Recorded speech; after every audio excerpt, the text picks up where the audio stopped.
Well, fuck.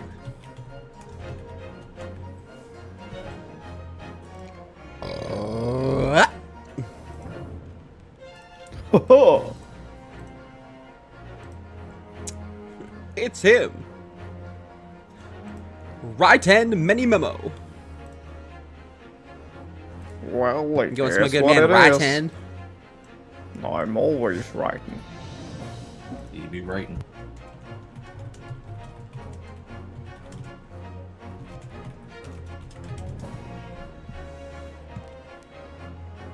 Do your friends call you Rye or 10? Call him right I'm the hand. one who knocks.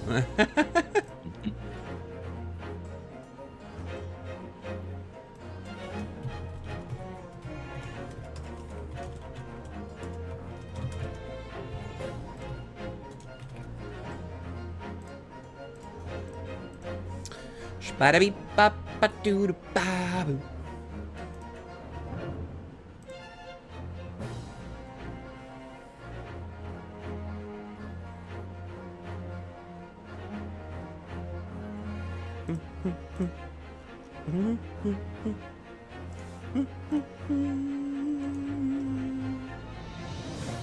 Yo, is that Lord Umbrin? With a tier 1 for 32 months? Holy heck.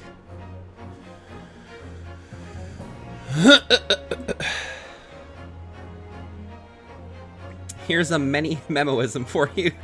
Subscribe to snakes, it will increase your fortunes. Yeah. Hey, Boki! Can't look at it because you directed some flash floods. Right, you guys are having that in the old West Coast there. Whoa. Well, thank you for the tier 3 and be safe, please. Yeah. Is that Christian with a tier 2? What's he doing over there? You know, What are you doing lurking. over there? What are you doing? What are you doing over there, buddy? I'm having a limited time to earn exclusive emotes is what I'm having. Oh my god. Exclusive. Speaking of which,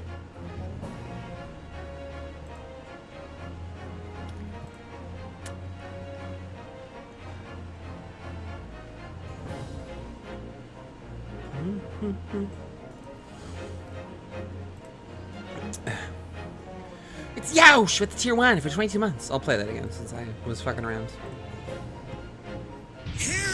where are we now? Where are we? Well, No, when I- are we not? playing Fucking around? around. Oh, I said playing around. Well, here and I ain't there. got no time for fucking here. It's all relative. You know, we don't have duck yet, so. Yeah, it's really awkward, isn't it? Well, if nothing else, there's always the escapades. Oh, Unfortunately, the show must go on, so go ahead, Ray. Give me 1 second. Well, now Ron has moved on. Well, We shall do a quick recap. What happened last Once night? wrong, that's back fun. well, we got Right and Many Memo on the stand, and he was like, hey, I saw that girl do the stabber in. We were like, that's nuts. She was definitely poisoned. And he was like, there's no way! Surprise, that turned out to be a way. And they were like, you did it, Right and Many Memo. You were the only person behind the hut at that time. And he was like, uh-uh! Homie was like, yo, did y'all forget about the fucking poison?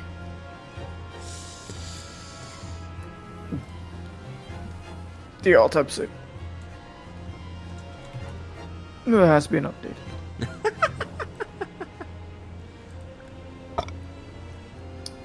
Sorry, I'm afraid I can't accept your hydrate request at this moment because I'm currently slobbering over a lozenge because my throat is not... I'm not feeling 100%.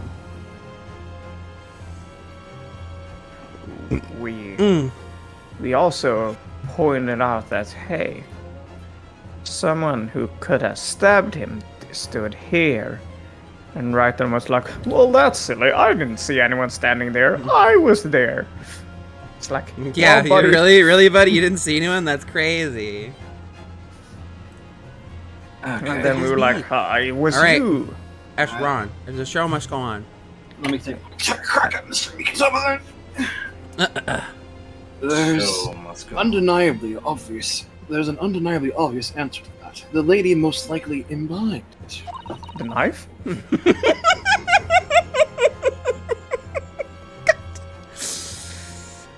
What's she supposed to talk here? She can't be. Oh, you motherfucker!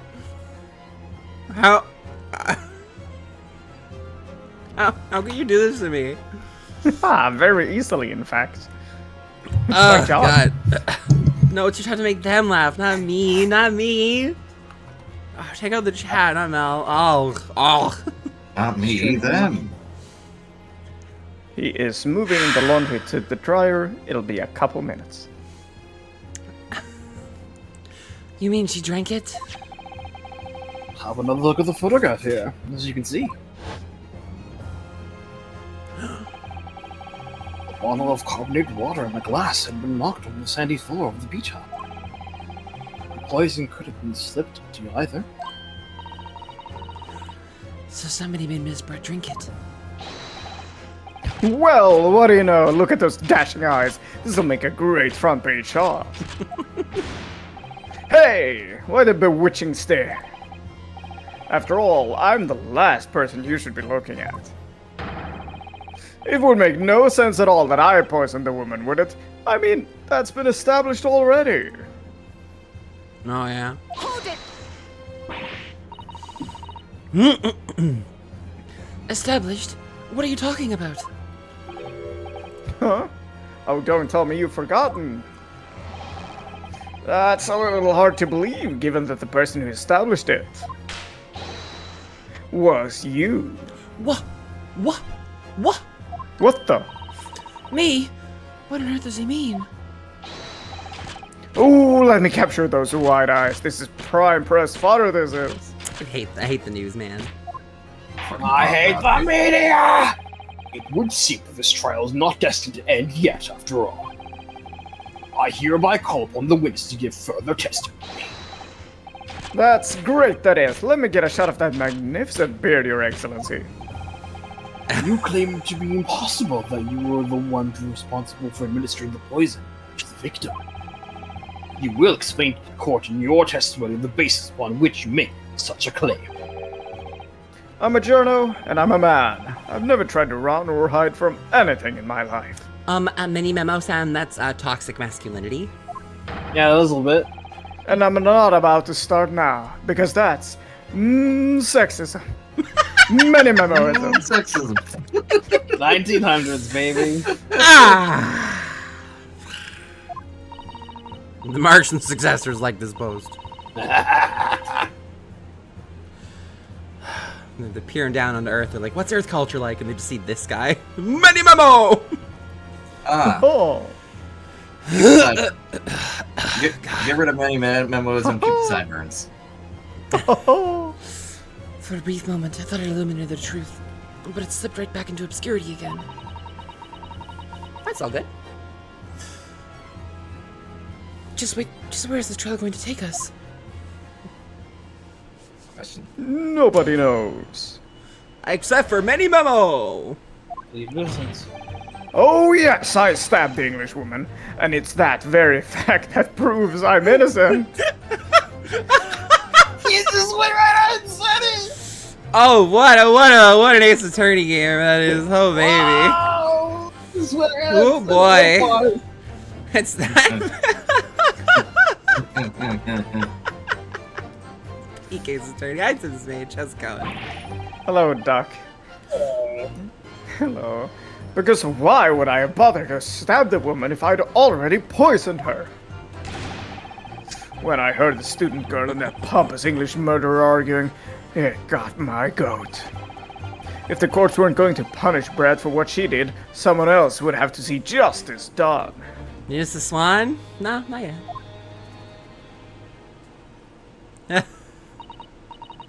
So, you admit it then, that everything happened as I described. That you were the one who stabbed Miss Brett in the back through the reed screen. you can blame this miserable country of ours. True! Yeah.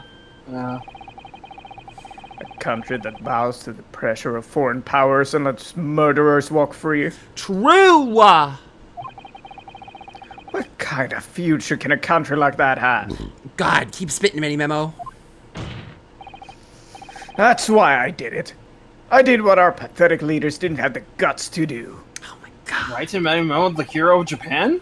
Slap bang in the middle of nowhere, of farmland. In the middle of that charming lady's back, I plunged the blade of sweet justice right in there. Justice. That's not true. Yeah, there you go. I was gonna say, Nessa, hold on. He's trying to pin this on a poor innocent young Japanese woman. We are going to avenge. I'm sorry I did that in his voice. He's almost based. What in the shit? As someone who spends his life seeing that the truth is told, Uh-huh. I feel really, really awful about giving false information in my testimony before. But as it turns out, there was somebody else who had it in for the victim and got to her before me. That's right. You guessed it. Oh, you bastard. That pretty little student girl. Now there's a woman after my own heart. Now there's a pretty woman. You're implicating Ray again. She's the one who gave the poison to the Englishwoman and ended her pitiful existence. Snap. And suddenly, snap! Oh! This journal here is off the hook. The argument is sound, certainly. Yes, let it be known, I stabbed her. If the witness had administered the poison himself, he need only have waited for it to take effect. Subsequent stabbing of the victim in the back would have been entirely nonsensical. And therefore, this reporter had nothing to do with the poisoning. Yes, it's all quite logical. That's right it is. Logical and true. I'm glad you've all seen the light. Oh god, he said facts and logic. Justice at last. This is unbelievable. After I'd made so much progress in proving his guilt, is he going to get away with it now?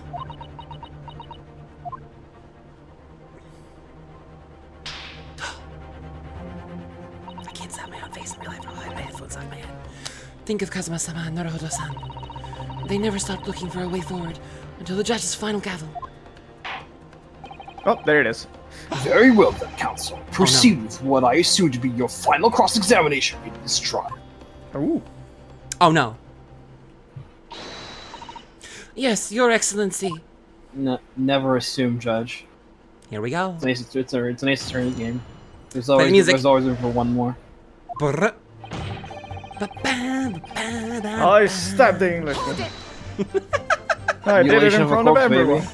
So, you admit that you had murderous intentions towards Miss Brett then? I mean, hell, who doesn't? Ha! The woman's very existence offended my sense of justice.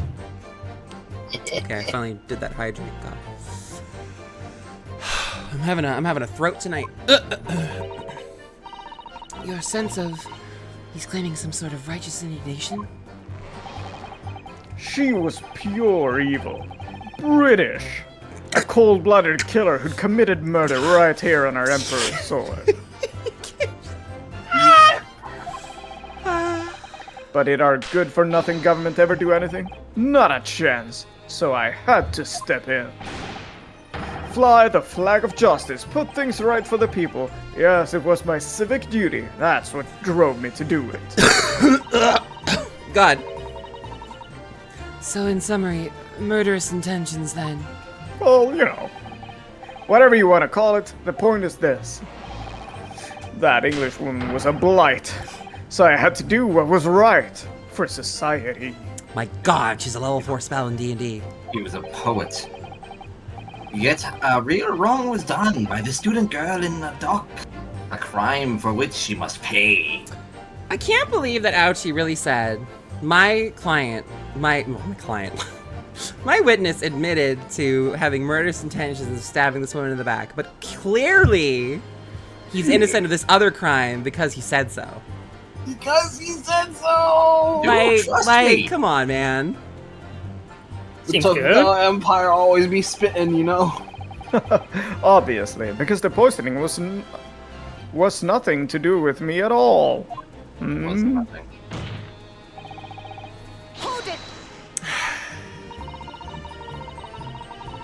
So you still maintain that you didn't give the poison to the victim? Obviously, that'd be like putting a belt on your trousers when you were already wearing braces like these. The accused administered the poison, following which the witness stabbed the victim. An unforgivable act, certainly, but not one of murder. That crime rests on the accused's shoulders. I'm gonna give this man an ouchie in a second, let me tell you what. Damn. That is how the law works, you see, yokel. Who knows? You may even learn something here today. Yeah, we'll try with mutilation of a corpse. Bam, done. Damn. Perish. 2 consecutive attempts on her life in the space of minutes. Quite a day for the victim. Do something that evil and you've got it coming. That's how the law works. The law of reckoning. My God. Reckoning. That's not the kind of law this court upholds. You will reiterate why you were compelled to stab the victim then. Must I repeat myself? British! Getting real 5-3 energy out of this guy right now. What exactly were they arguing about? About what had happened in that restaurant 9 months ago, that's what. The student girl was laying into the English woman for killing her beloved mentor, Dr. Wilson. Yes, John H. Wilson. A professor of medicine, invited here from England by Professor Nikotoba, no less. Excellent exposition, sir. Right. Thank But the English woman just jeered. The case was to be heard by the British consular court, in Shanghai, however. Consular. Consular. There is little doubt that she would simply have been acquitted and sent back to her homeland a free woman. Where's my ouchie voice? It was eating that student girl up inside. You could see it. I really felt for her. Whenever I need to find someone's voice, I try to laugh in their voice, or It really I does have work. like, yeah, Ah, where I have a great. set. For this character, I actually say a line in Swedish. What is it? Jag är en superhjälte, Yeah! which translates to I am a superhero. That's correct. When I'm trying to get into character voice, Beautiful. I don't like laugh or say I'll just take one of their lines and just like print that into my brain as how they sound. Like way back in the first case when I was voicing Brett, every time I had to voice her, I muted and I like mimicked her fucking "Shut up!" you Yeah, I just can gotta hear you on find- mute each time. Yeah, I'll find it. You gotta find the trigger line. Yeah. I'm holding it. What's going on? Is it the witness on the stand? No. Well, I can't. I can't stand here and listen to this tripe. Ray, Sorry, I'm drinking. Young girl, you stand accused here. You can't blurt out whatever you feel like it. Whenever you feel like it. no, you can't. Sorry, but I'm in the middle of some very important testimony here. Just keep quiet and listen. I'm wrong. but this awful man is making all this up. Susato, please, you have to make them listen. Return to the dock at once, Membabi-san. We are in the middle of a cross-examination. Ooh. I got that, Doug. Your Excellency, please, I implore you. That journalist is clearly not a trustworthy witness. Exactly! He's a filthy, rotten, black-hearted, bigoted, great peeping Tom! Whoa. Take it easy there. Take it easy.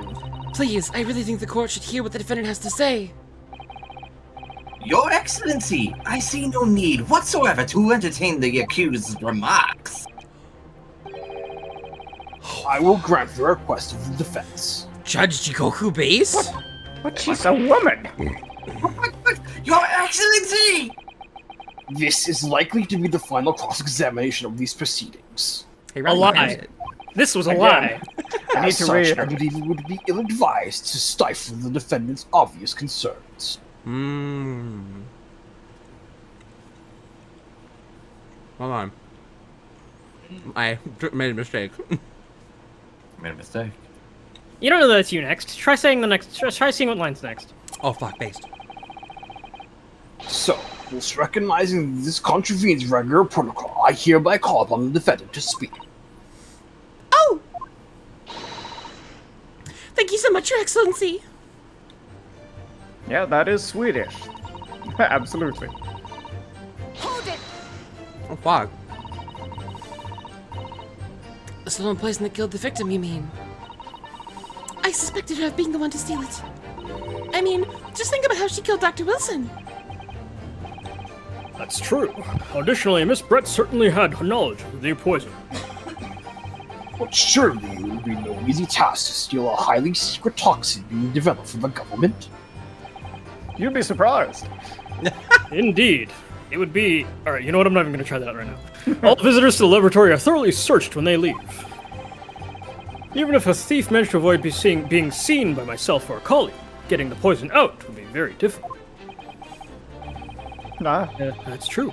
I pestered Professor Mikitoba until he agreed to show me the poison when I visited his laboratory. But as I left, I was searched from top to tail. Miss Brett rather bluntly revealed the existence of the toxin we've been developing, you see. And since Soseki-san expressed such an interest in it... Don't mimic my pose right now. I felt compelled not to refuse. I don't know what the rest of that line was. Obviously, I gave nothing away, other than the fact that it was an extremely potent substance. I'm very ashamed of myself. It's just that I've had a singularly terrible experience with deadly poison. I wanted to look my old enemy in the eye. Surely you can understand that. Look, all these references to a case we haven't played yet.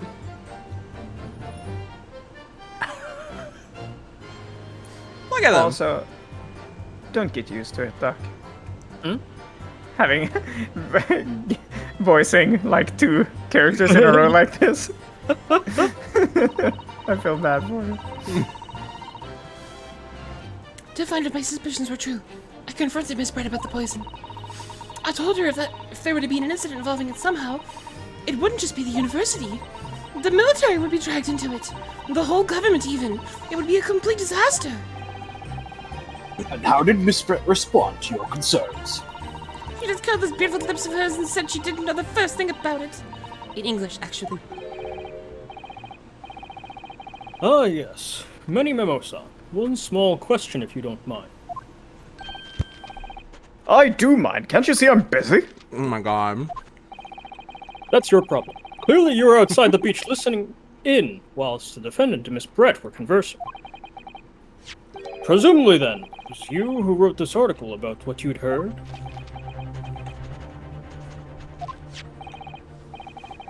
Exclusive. Deadly poison stolen from Yume Medical Research Laboratory. The story was published in this morning's edition of Shoyu News. The details are too accurate for it to have been written by anyone else. Sorry, don't know what you're talking about. Yes, look at this! The entire article. It's almost what I said to Miss Brett, word for word! You think this slick, huh? Well, Mini Memo-san,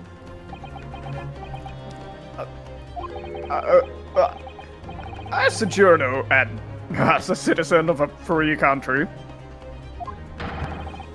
I don't have mate. to reveal my sources. That's a founding principle of minimalism.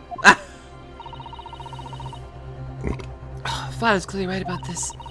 That reporter did write that article, and he based it on what he overheard from outside the hut. Based? Based? Oh god. It's definitely based. So that's what it was all about. You were trying to cover up the fact that you were listening in. And that's why you came up with that stinking story about me arguing with her. Shut up! My stories never stink. God. I take offense to the last one. Look, whatever you say, little girl, it doesn't alter the facts. Your Excellency, there's something I want to say, and I wanted to go on record. Oh fuck. Very well. You may amend your formal testimony. Oh, buddy. Now it's almost over. Holy shit. The point is, if you'd poisoned someone, there'd be no reason to then go and stab the person as well. Like, Oh, yeah? holy shit. Oh, wait a minute. Perhaps you doubted the efficacy of the poison and sought to make sure the victim would die. That's horse dung. What?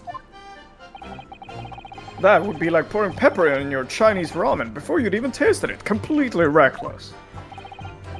Although, it might surprise you to learn that I am a bit of an impatience pepper as it happens. Pepper Pepper. or pepper pour. Peter Piper. Once the victim had taken the poison, she would have been only minutes away from death. And yet, this man then proceeded to stab her in the back as well. There has to have been a good reason for that. If it was a reporter who gave the poison to Miss Brett, then clearly he must have done it prior to Ray entering the hut.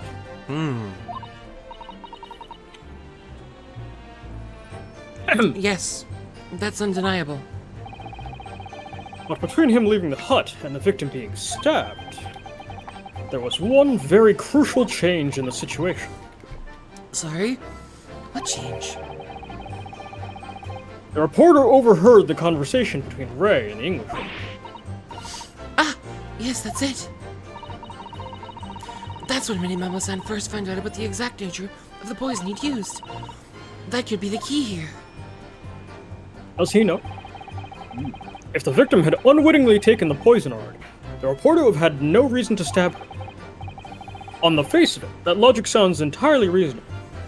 It's time, Doc. But there's no question that this man was responsible for Miss Brett's murder. If we could think of a plausible explanation as to why he might have stabbed her even after the poisoning, I feel sure that everything would drop into place. Oh, That's yeah. what we should be looking for. Yes, I agree. And in order to do that, I must try to glean more information. I've got an idea. Yet he asks, There'd be no reason to stab him, you silly little. what are you implying? Is there any information here What? in the poison article?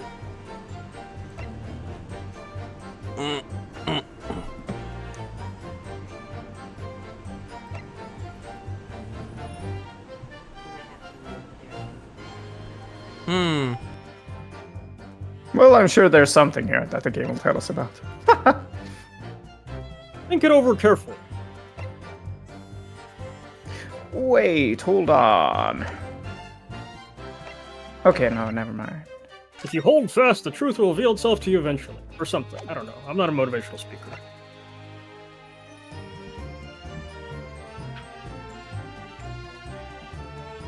Wait, is your character a teacher? Me? I'm a professor. Ah, yes. I bet. Would it be the poison article? Probably. Because Ray was Listen. there, so she'd know. Ah, whatever. There you go. Well, I can think of one reason. Oh, fuck. What? Even if I haven't thought about it really. But before I explain, I'd like you to confirm something for the court. Did you glean all the information for this newspaper article from what you overheard outside the hut?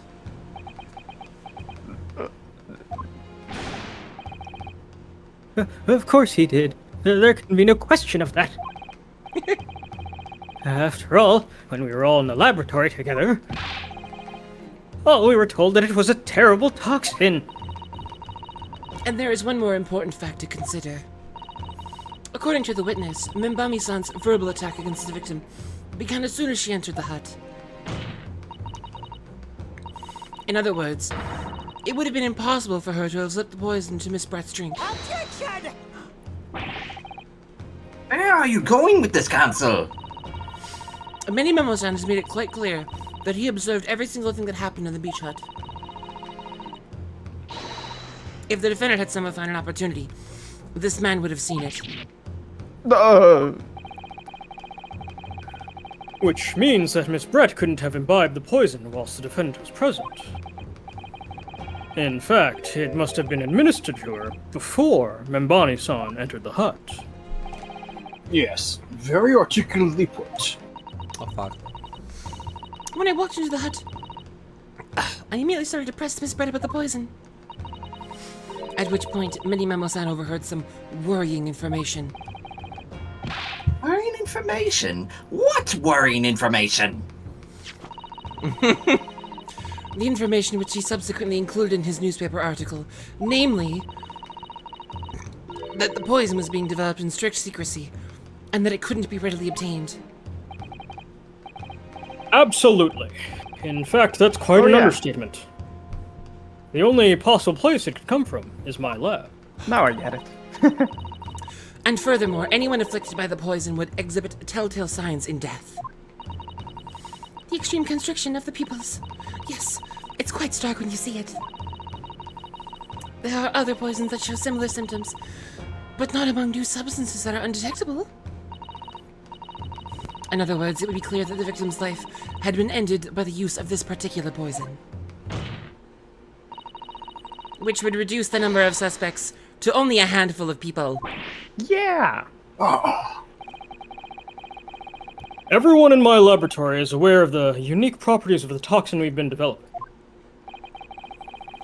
None of them would be foolish enough to attempt to use it for some nefarious deed. Membani-san being no exception. Therefore, we can conclude that whoever administered this unique poison to the victim was a layperson unaware of its telltale properties.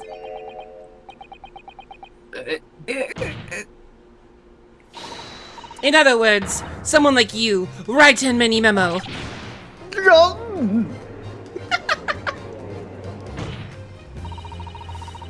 It was you who stole the poison from the laboratory that day, and it was you who administered it to the unwitting victim. But you quickly realized that was a terrible mistake, because the poison caused such unusual symptoms and was so traceable. As you listened in from the far side of the beach hut's thin walls, you learned of these facts. But you'd already given the victim the poison at that point. It was too late, so you hatched a plan to disguise your mistake. A plan that involves stabbing the victim in the back through the reed screen. But what good could that possibly do? Isn't it obvious, Counsel? The plan was to kill Miss Brett before the poison could take effect.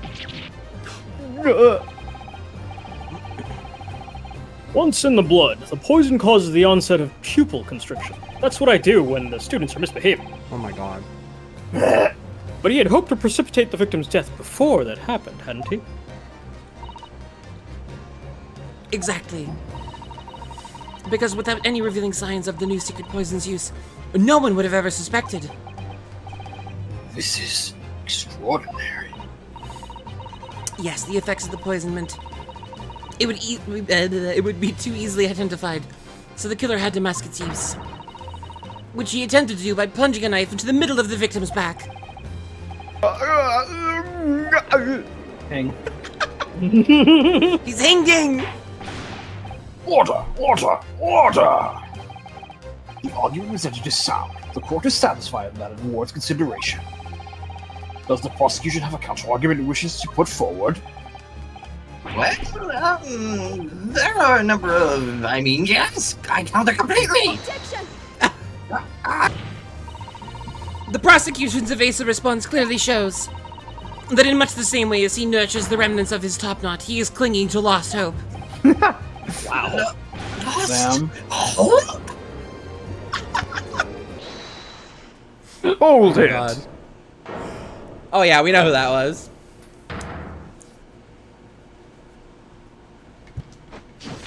Oh! Oh. You pathetic, useless, fallen samurai!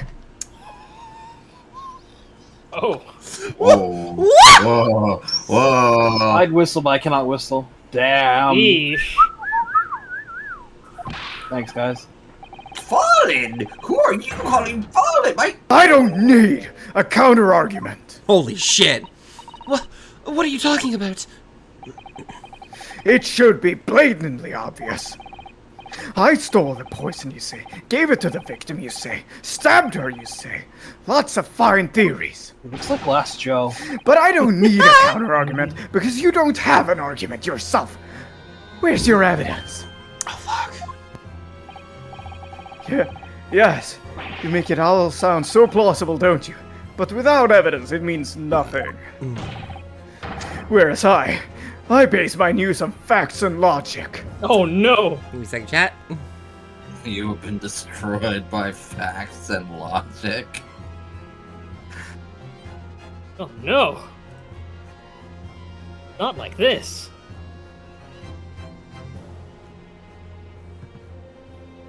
Wah. Whoa. Facts? What do you mean? Explain yourself. Explain yourself. I mean, what the professor said earlier in this trial. It's all here in my many memos. Every word, every slip of the tongue, all noted. That's what the Shogun News is famous for. It's the power of the printed word. Surely you have no easy task to steal highly secret toxin you develop for the government.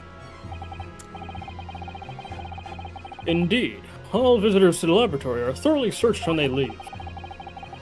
Even if a thief managed to avoid being seen by myself or a colleague, getting the poison out would be very difficult. How's that then? Blown the story wide open. See, I, right in memo, a mere reporter from the Shoyu News. Couldn't possibly have stolen that poison from the professor's laboratory. Ah! Oh, damn. But there can't be any question of it. He must have stolen the poison that day. He stole it and used it to kill. And if that's the case, as you've identified, the poison itself is the definitive evidence we need. Because whoever stole it from the laboratory that day is the true culprit here. What's your point, you annoyingly handsome country bumpkin? Ah, nice. Brother. Christ. Wow, are you good? Holy shit! No. Oh, I am perfectly straight man, by the way. My point is this. There is one way that you, Mini Memo-san, could have stolen the poison that day. I have heard enough verbal conjecture, thank you. What the course must mean shown is evidence. What proof do you have that this witness stole the poison on the day in question? Rawr. We're done here. The proof, Your Excellency, is this fountain pen. A fountain pen? How can that possibly be relevant? These magical pens somehow seem to have enough ink to write many thousands of kanji characters. I believe they arrived in our country for the first time some 15 years ago now. History. I swear by a weasel hair calligraphy brush and nothing else, these newfangled pens are merely a fad. ding dong, you are Mr. Wrong. Well, as a forward-thinking man of words, obviously I love my fountain pen. Suck up a soupçon of sumptuous ink, and one's work is awash with words in the blink of an eye. That's not a You got word. that. I took French. Ah, that's right. Well, I didn't say that French word. What? As you saw. Fountain pens have a small reservoir in the barrel, into which ink is sucked up through the nib of the pen in order to write with later. So I was taking a drink. What does all this talking of sucking up ink have? Da-da-da. And just as it's possible to suck ink up into the reservoir, it's also possible to eject it through the nib again, of course. My word. Can this really be? Well, the Mini Memo-san, when you saw the deadly poison before your eyes in the laboratory that day, You used your fountain pen, your very lifeblood, to steal some of it, didn't you? By siphoning the poison from the nib into the reservoir. Oh. What absurdity! That never happened! True, we've heard that there were procedures in place to prevent thefts like this from the laboratory. True. But would anyone have thought to look inside a fountain pen of all places? No, I'm a little ashamed to say that for fear of offending our guests, such a detailed search would not have been conducted. Well, this is quite startling, I must say. My. I remind the court that this pen was found in the clutches of the victim when she died. Yeah. In other words, it was dropped at the scene by Many Mamo-san. So the crucial question is, when exactly was the pen dropped? Oh, are you suggesting? I mean, Yeah. The natural conclusion is that in your haste to act the victim was distracted for a moment. You dropped the pen after you emptied the poison from it into her glass. There could be any number of alternative explanations. For example, the witness could have been using his pen to write down details of his conversation with the victim. And when shocked by one of her outrageous answers, the pen fell from his quivering hand. Into her back? No, that can't be. If it was, how do you explain why the pen was devoid of ink? What? As you can see for yourself if you examine the evidence, there would appear to be no ink present in the reservoir. What newspaper reporter goes to interview someone with nothing in his pen? No, the pen was dropped after the poison that filled its reservoir had been emptied into the victim's glass.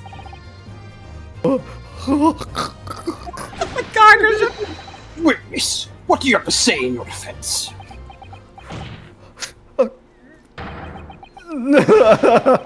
So this is how our modern justice system works, is it? So what if the ink in my pen runs dry? So what if my pencil snaps? I can always claw my way back into the game. I have plenty in reserve. Ah! Oh, oh my god. You claim I sucked the poison up into my pen. That's wild speculation, nothing more. If you thought you could bring down a fine, upstanding citizen with a trick like that, think again. It looks as though it's going to take one final decisive blow to finish the matter. As I see it, the situation is now very simple. He's It guilty. rests upon whether or not this witness did indeed steal the poison the day in question. And therefore, it all depends on whether or not the defense can prove that he did with evidence. No such evidence could possibly exist. Many Mamo-san, this is how our modern justice system works. What? In the courtroom, evidence is everything. Something you would do well to remember. Because we are well past the point of speculation at this stage, I assure you. Oh fuck. Very well. I call upon the defense to present the aforementioned evidence. This is it then. This will be the final piece in the puzzle.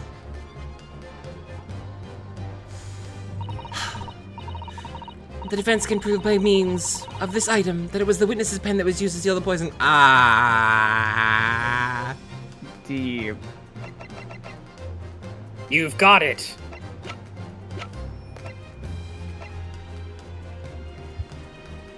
This one? I know which one it is.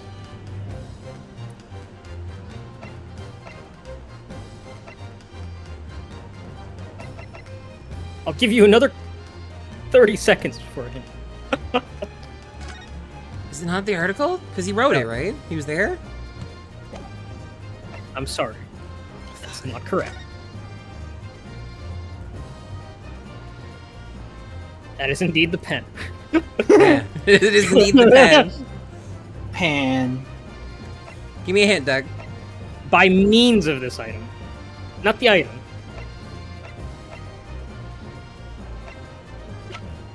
You're using the item, but you're not actually. The item itself doesn't prove anything in a vacuum. Is it the reagent? Yes, it is. Eh? Look, Mel, go look at the pen description. Look at the last sentence of the pen description.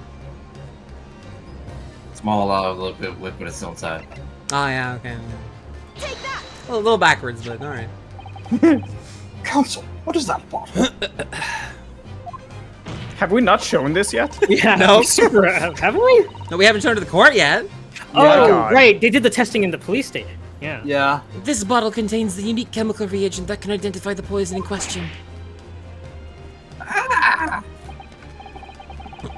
Yes. That poison is an entirely new synthesis of alkaloids developed by my colleagues and I. Oh fuck. Alkaloids. It would be impossible to detect traces of it by any other method. Duck, stop being so Canadian.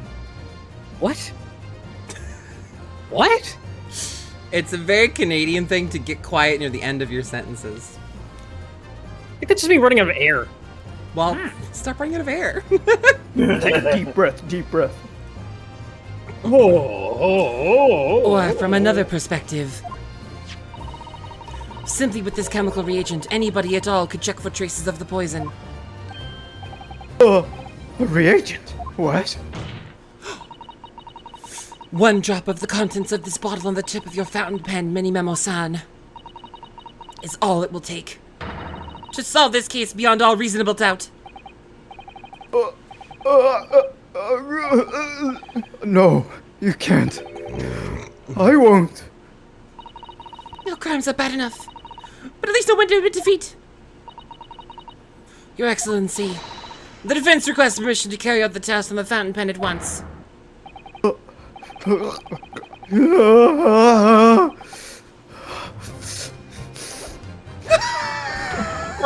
This isn't my fault. The Empire drove me to this track to hold its head high as a civilized nation, power its center and forward power. It took up arms in the form of my four tirelessly, all in the name of justice and righteousness. Susato, with me! I'm there. What? What? Oh my god! Ladies and gentlemen, Glass Joe!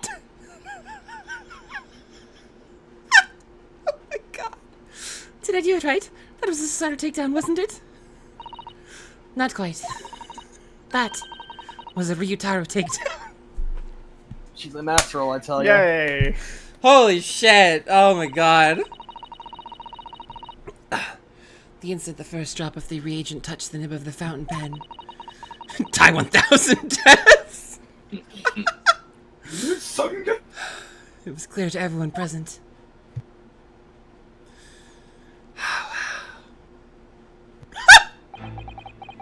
When I saw it there in the lab, the poison, the devil got hold of me and I decided to do it on a whim.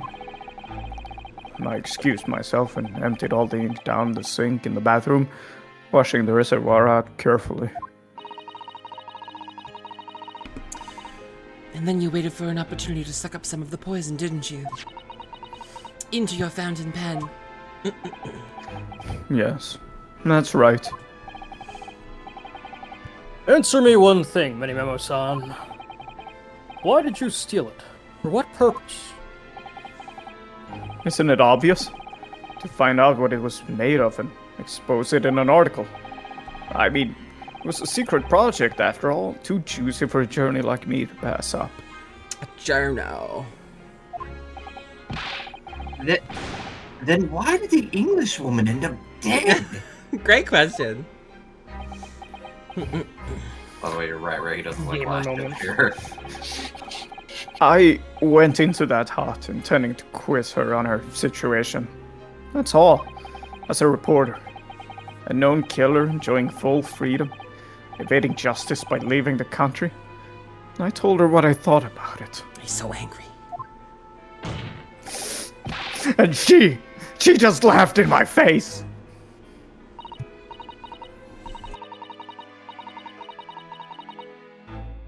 Oh, what's this? A Far Eastern caveman purporting to practice journalism. Really, you must learn the difference between reporting and listening at doorways. You ignorant plebeian. What did you call me?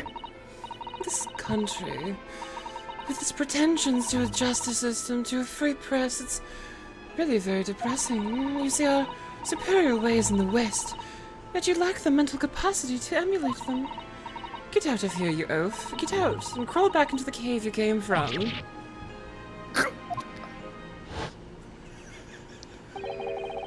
That's when I remembered. About the deadly poison I happened to have in my pen at the time. Oh. What a terrible tale. In my head, I knew I should just get out of there as quickly as possible. But I couldn't! I couldn't let her get away with what she'd done. She clearly had no remorse at all. Cool murder shouldn't have tried to frame Ray. Yeah. I suppose it was my journo spirit getting all fired up. He hit Will 300 and he couldn't stop himself. How is my pen sitting there? It's glued in. It's locked in, Christian. Oh, God.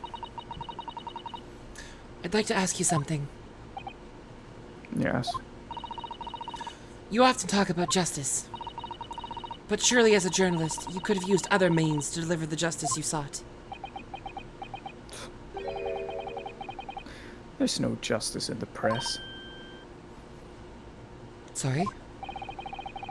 After that trial 9 months ago, I kept digging and digging to find out what had happened in that courtroom. Oh, G rocks.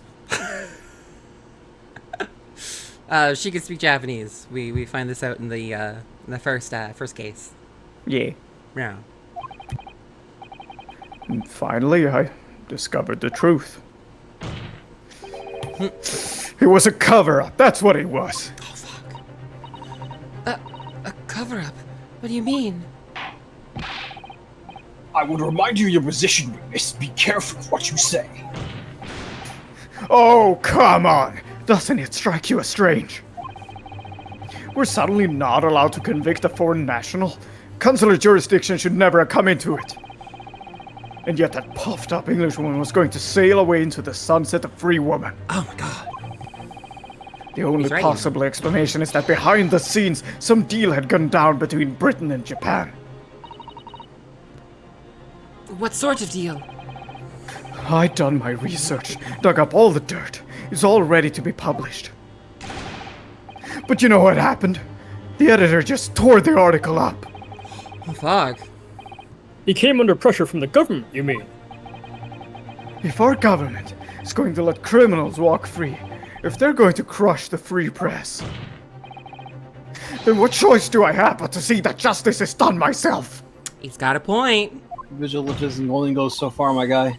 Let's not forget, Minimemo-san, that you committed murder yourself, and you tried to lay the blame at the defendant's door. I'm sorry, but you're no better than Giselle Brett. The truth is, you have no right to try Very true. You have no right to talk about justice at all. I suppose. Justice is not with you. That's how we get all the murders, isn't it? Yeah. You're just as bad. It's like, oh yeah, I guess you're right. Yeah, I guess I did commit a murder. Oopsie doodle. It would appear that we have reached a conclusion of this trial at last. Counsel for the defense. Ryutaro Naruhodo. Oh! Yes, sorry, Your Excellency. I'm just musing in a manly way here. It's almost unbelievable this is your first experience at the Supreme Court. It's an excellent performance. In truth, it very much reminded me of your cousin's exploits. Oh, Ryunosuke, you mean? The way he handled the trial 9 months ago, and the way you handled this one. It gives me hope that we are genuinely entering a new era of justice in this land. That's very flattering, Your Excellency. Hearing the defense you put forward today made me feel most keenly Most keenly. that the future of our justice system will be forged by you and your contemporaries. Aw. Thank you. So, Prosecutor Ouchie, do you have any final thoughts? Oh no! Oh my god. Oh dear. Prosecutor Ouchie? Aye. Taketsuchi of the Ouchi clan have been bested by a callow youth. Not once now, but twice. If there was any shred of my former self left, it has withered and died here today. Oh my god. F. Gosh, your journey to cultural enlightenment sure took a while, didn't it? Silence! Oh my god. Rather than living on in shame, I will end it all now with this blade. For that is the true path of Ouchieism. Ouchie-ism? One hopes that's the only way in which he'll be modeling himself after the witness. Ah!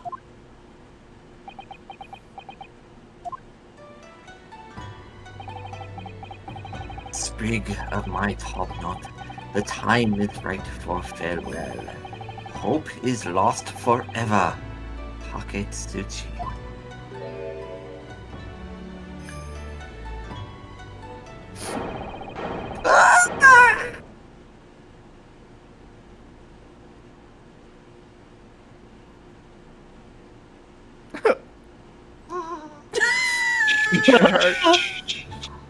My god. I'm sorry, man. Fucking prayer hand. Paddles. Yeah!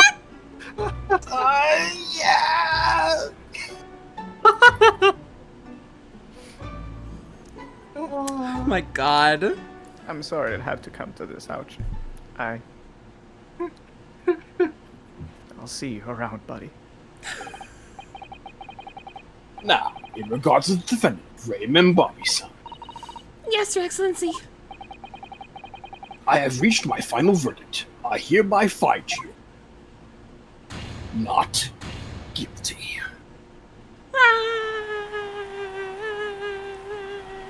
No fireworks here. We burned down the whole courtroom. No fireworks here, Britain only. Oh my god. Only the British have invented fireworks. Court is adjourned. I must consort with my brother, Lord Tengoku. Man, that was the most tragic case since 1-2. Yeah, Ouchie lost his hair. Feel for you, buddy. I feel for you. Can this line get any longer? Yeah. Yeah. Supreme Court of Judicature. Blah, blah, blah. It's over. My heart is still pounding in my chest, though. It's all I can do just to stay standing. Doki doki. Oh, hello. Waku. Lawyers have such great responsibility, such a great burden to bear. Yeah, well, Don't they, Naruhodo-san?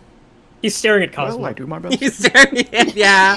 who's also standing in pitch black. Susato! Thank you! Thank you so much! You were so dashing in there! Ray and Father. Honestly, I'm so touched by everything you've... Oh no. I think I'm going to cry! It wasn't easy, but together we made it. I was on the verge of tears at the end, too. Yeah, agreed. The only reason I'm still here is because of you. Oh no, I can't take all the credit. It took courage to tell the truth in there. You did wonderfully, Ray. So I would have to say that the congratulations belong to you. Susato! Don't be so standoffish. Sorry? We're friends, equals, and roommates. The trial's over, so no more of this formal, super humiliating nonsense. You will now hold hands. It's time to celebrate with swagger, to throw caution to the wind. Caution to the... what? What? I am the great defense lawyer, Ryotaro Naruhodo, and I'm taking you into a milk bar tomorrow. Or something. Right, I see. I'll... think about it, Ray. So happy. At the end of the day, their relationship is very open to interpretation. I'm going to reach through the internet damn I it. come through your monitor and just give you a big hug Susato, go dab on the judge. and You've just earned pat it. you on the head and just leave and not harm you in any way. I know. Shaw, you're betraying me. You may shake hands. You set me Shut up. up! You're betraying me? You set me up? At the end of the day, my allegiances are open to interpretation. Ah! At any rate, we really knocked the wind out of that horrid man. It felt so good. Yes, it was satisfying. It really was. Isn't there anybody else we could throw together? Don't look at me. Oh, that's actually what he's saying. I hope you're not looking at me, Ray. Oh my goodness, no, of course not. Of course not. There it is. That's Ray's lovely smile. Roommates, gal pals. You fought for your friend to the very last. As your father, I'm extremely proud of you. Defense attorney Ryutaro Naruhodo. That's you. Me. That's you! Yumi. Yumi University. What the fuck are you talking about?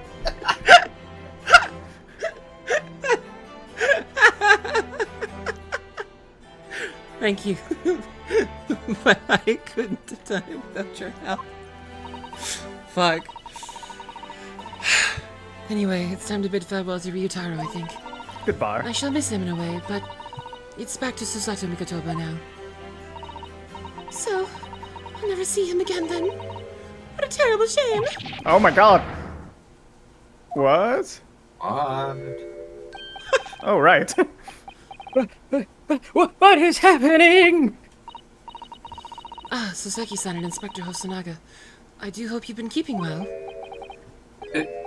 Is that really you? Yes, I had to change my appearance for, well, obvious reasons, I hope. But it's me, Susato Mikotoba. Her name is back. So dashing. That's not you. Oh, I'm sorry. I'm coughing. No. Doubly dashing. Yes, and devilishly divine. Just look at you. I had no idea, Miss Susato-san Esquires, that you were locum student Naruhodo-san Esquire's cousin. Astounding ace attorney. Title drop. Hey. Poor Soseki-san, I'm so confused. I still remember the first time I ever met him. He was in a prison cell in London. What an extraordinary conundrum it was that the unwitting student from Japan found himself embroiled in. I'm 22. But after Naruhodo-san's skillful defense at the Old Bailey, Soseki-san was free to return to Japan. Now he seems to have earned himself great fame as an author. I'm stunned. That's a truly impressive disguise. Even I had no idea. And I'm the chief inspector at the police bureau, who came up with Mr. Turtle, no less. I'm not sure you should be admitting to that, Inspector. Amazing. You're a woman of many faces, I see. Just you, really. And this was a once-in-a-lifetime event, I hope. Oh, I'm not a patch on you, though, Inspector. Well, I am a professional, of course. Buddy. I do worry about Inspector Hosonaga sometimes, I really do. 9 months ago, when he appeared here at the Supreme Court to testify, did you play the first game? We have to do this just in case you didn't. He was undercover, Can't. disguised as the head waiter of Prior the restaurant. knowledge. I think she responded. And then on the steamship to Great Britain, of course. Disguised as a sailor to keep us safe on the journey. Though that didn't help you, did it? Kazuma-sama. You will never see me in my uniform. But from my perspective, the Jedi are evil. I mean, I have to admit that I have mixed feelings about all this. I mean, now that the truth has been lost forever. I do appreciate the turtle on his towel. What do you mean?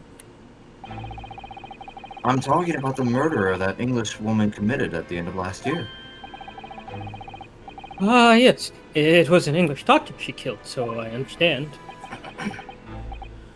Dr. John H. Wilson, yes.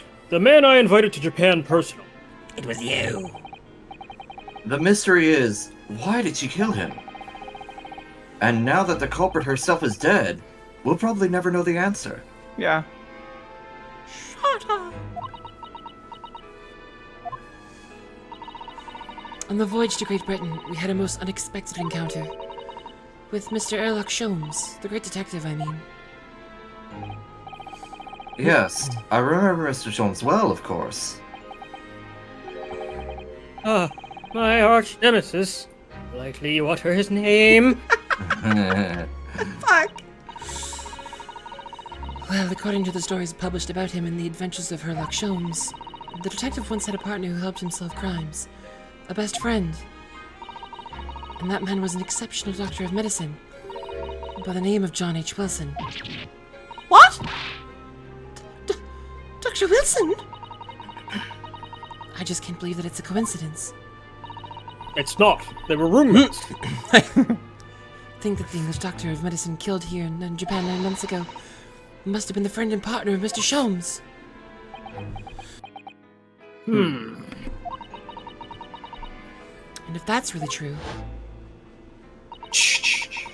then the poor girl won't ever see her beloved father again.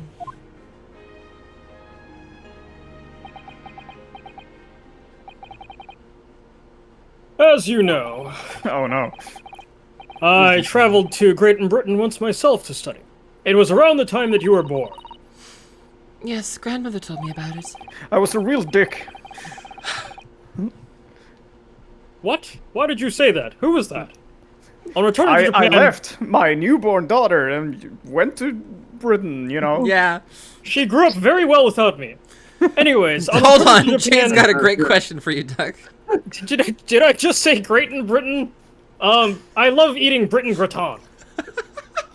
Good rebound, good rebound. Anyways, what the hell was I talking about? Oh, yes. I came back and I became a professor at the Imperial Yume University. But I also serve another role, as advisor to the government on diplomatic affairs. Yeah, Yumi University. Yes, I was aware of that as well. In this case, I'm sure you understand that there are some confidential matters I cannot divulge to you.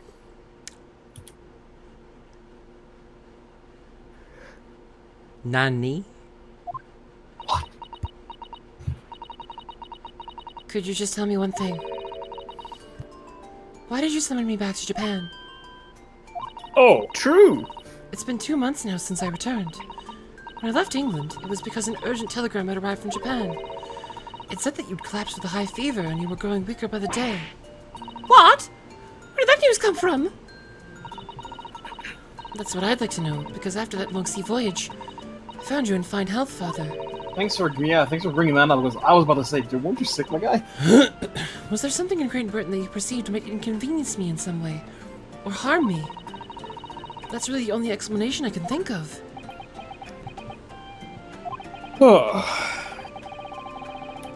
Dear me, do you reserve your most cutting glares for your father, Susato? Yes. Oh. Oh, let me go! Oh. Oh, fuck. Ladies and gentlemen, glass Benny Memo-san! Joe. So, one throw wasn't enough for you? I got one last thing to say before they take me away. Professor, Me? I know the truth. I know you had a hand in what went on, in that visiting student's fate. Visiting student, Giselle Brickman. No, not her. The student of law who left for Great Britain 8 months ago. Well, student of law, he must mean Kazuma-sama. What are you talking about? What does any of this have to do with Kazuma-sama? Nobody here in Japan knows anything about it. They don't know that the guy never made it to England, that he died on that steamship, Oh my god. and that he'll never. No! Holy shit! Oh, shit! Well, I didn't expect to find it here. I am Seismic Judge Tar! Jikoku Hen, sir. Wow. I love this judge. What were you officers playing at? Duck?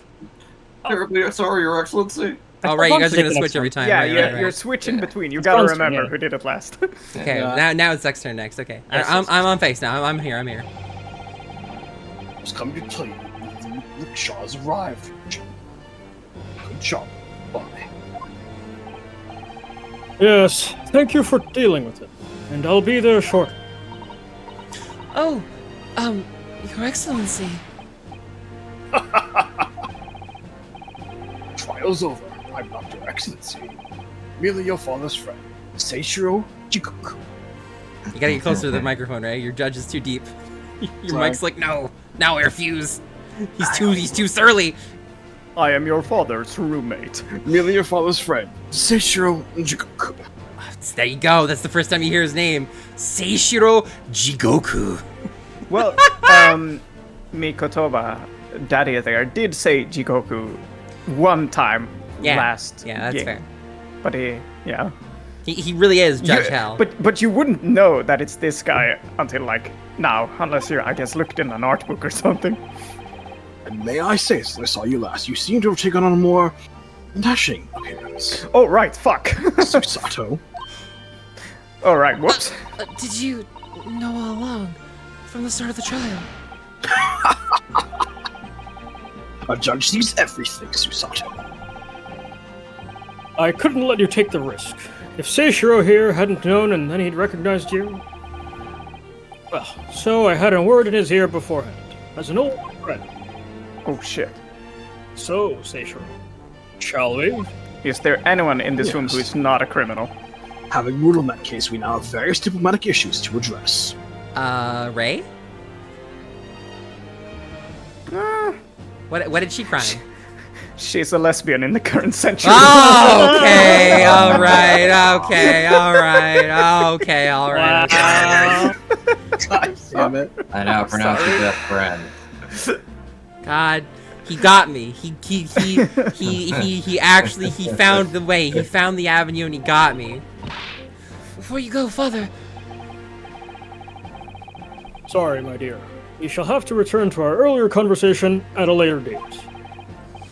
But well done again, both of you. You did admirably. Talk about blue balls. thank you very much. What did you think of my Seishiro sling, eh? It's been a while since I sent a man flying like that. Yeah, Benny Mo was just crumpled in the corner. Holy shit. That was doing a star both. punch. These really are just fucking punch-out characters. He's They just fucking do. Yamcha posed in the corner. Yeah. Yeah. Whatever could Father have been hiding from me? About Giselle Brett, about Dr. Wilson, and now it seems, according to the reporter, about Kazuma-sama. I'm going to have to bring this up with Father sometime, when nobody else is around. Ah, Judicial Assistant Mikotoba-san, Esquires. Could I have a word? Oh, yes, of course, Soseki-san. What is it? I think perhaps it could be fate that we're meeting again like this now. Oh, yeah? You see? There's something I need to tell you. Oh? What? And it may be related to the reason why your father summoned you back from England. This I have to hear. Please, Soseki-san, tell me at once. I will! As you know... Oh, I'm getting as you know a lot today. yeah. I'm in England was terrible. First, I have no doubt.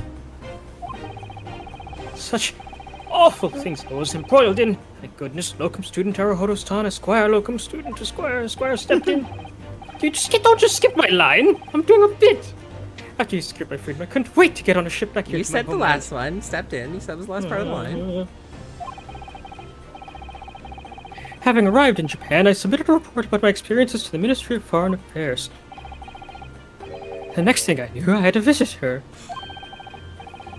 It was your father, Professor Mikotoba. He wanted to ask me all sorts of things about my report. My father. He seemed to be especially taken with a particular part of the report. Oh yeah. Anyway, he left eventually, having thoroughly quizzed me. But it was the very next day that he sent a telegram to you asking you to return to Japan. What was it then? The particular part my father was interested in.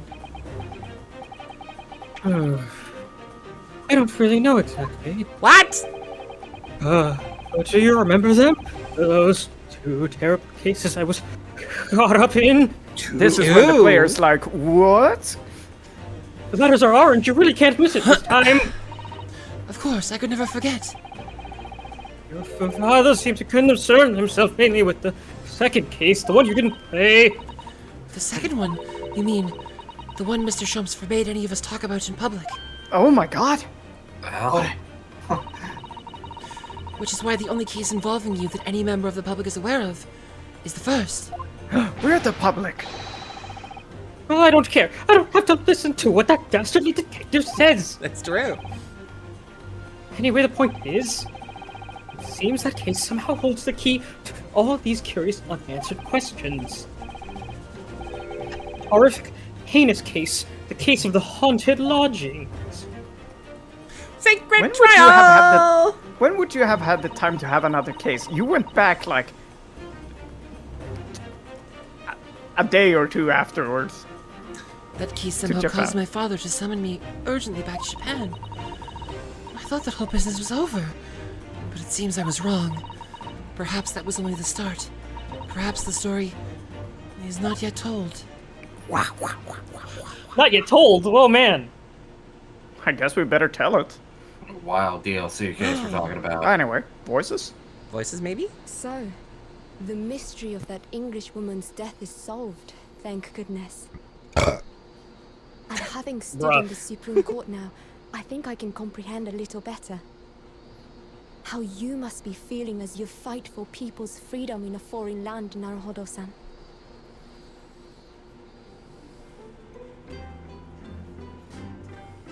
But actually, I'm writing to you today because of another matter. I met Soseki-san and we talked about that second case he was involved in. Father has said nothing to me, but I feel certain of it. That case holds the key to some great unsolved mystery. My notes on the case should still be in the office, tucked away at the back of the shelves on the left. Perhaps you might like to look over them again. Today, for the first time this year, it feels as though summer has arrived. The sky is a brilliant blue. It makes me long to see you again. Yours, Susato. Best friends. They were roommates. Homies for life. They were friends. For real this time.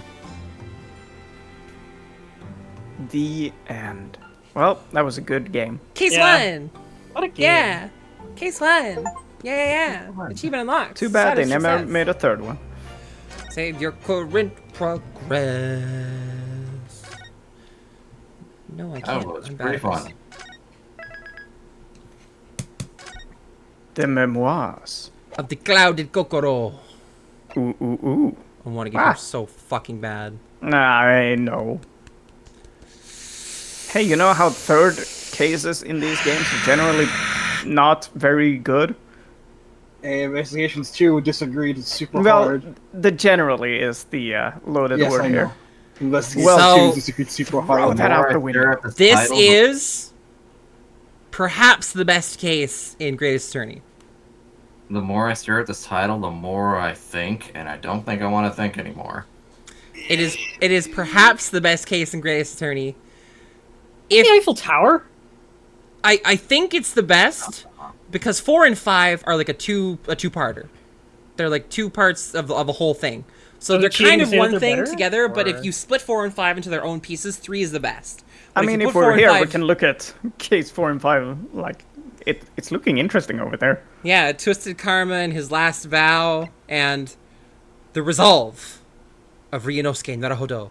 Oh, that's Banger cool. title. Yeah. Hold on, look at all these fucking, look at all these arts, and like episode, like This one looks CGs, cool. and then just fucking final episode, the resolve Banger. of Ryunosuke Naruhodo. I like That's- it when that's just fucking ominous. Japanese media dude does this, just to show you that we're serious about this shit. So Cold you opening. kind of have to put 4 and 5 together. They're like a whole thing. Are they better together than 3? Yes, If they're you better consider them with- together than okay. 3, but 3 on its own is better than either of them on their own. Okay.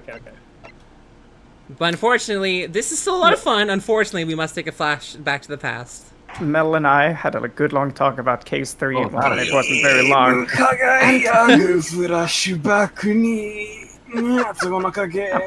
About how we're gonna do Case 3, and I feel kind of bad about it, but also I really want to do it, so you know. Yeah, there's a certain character that Christian feels bad about voicing because it would mean that Duck doesn't get to do a lot. Duck No, doesn't get it's to do a okay. lot. Do it, because if you got a vision, live up to it. But however, no one else can voice his character. You can I'm just It's gonna a- be like perfectly clear on that. you can play Holocure in the background. It's okay. We will get to that. Duck can voice the German guy, Christian. Yeah, I know. Doesn't really Sorry, do there's a lot. German guy. Spoilers. Anyway, the memoirs of the clouded Kokoro. One more flashback before we get to fucking explode all over the screen. Yeah, listen, I got a plenty of team screen time coming in this case, so it's okay.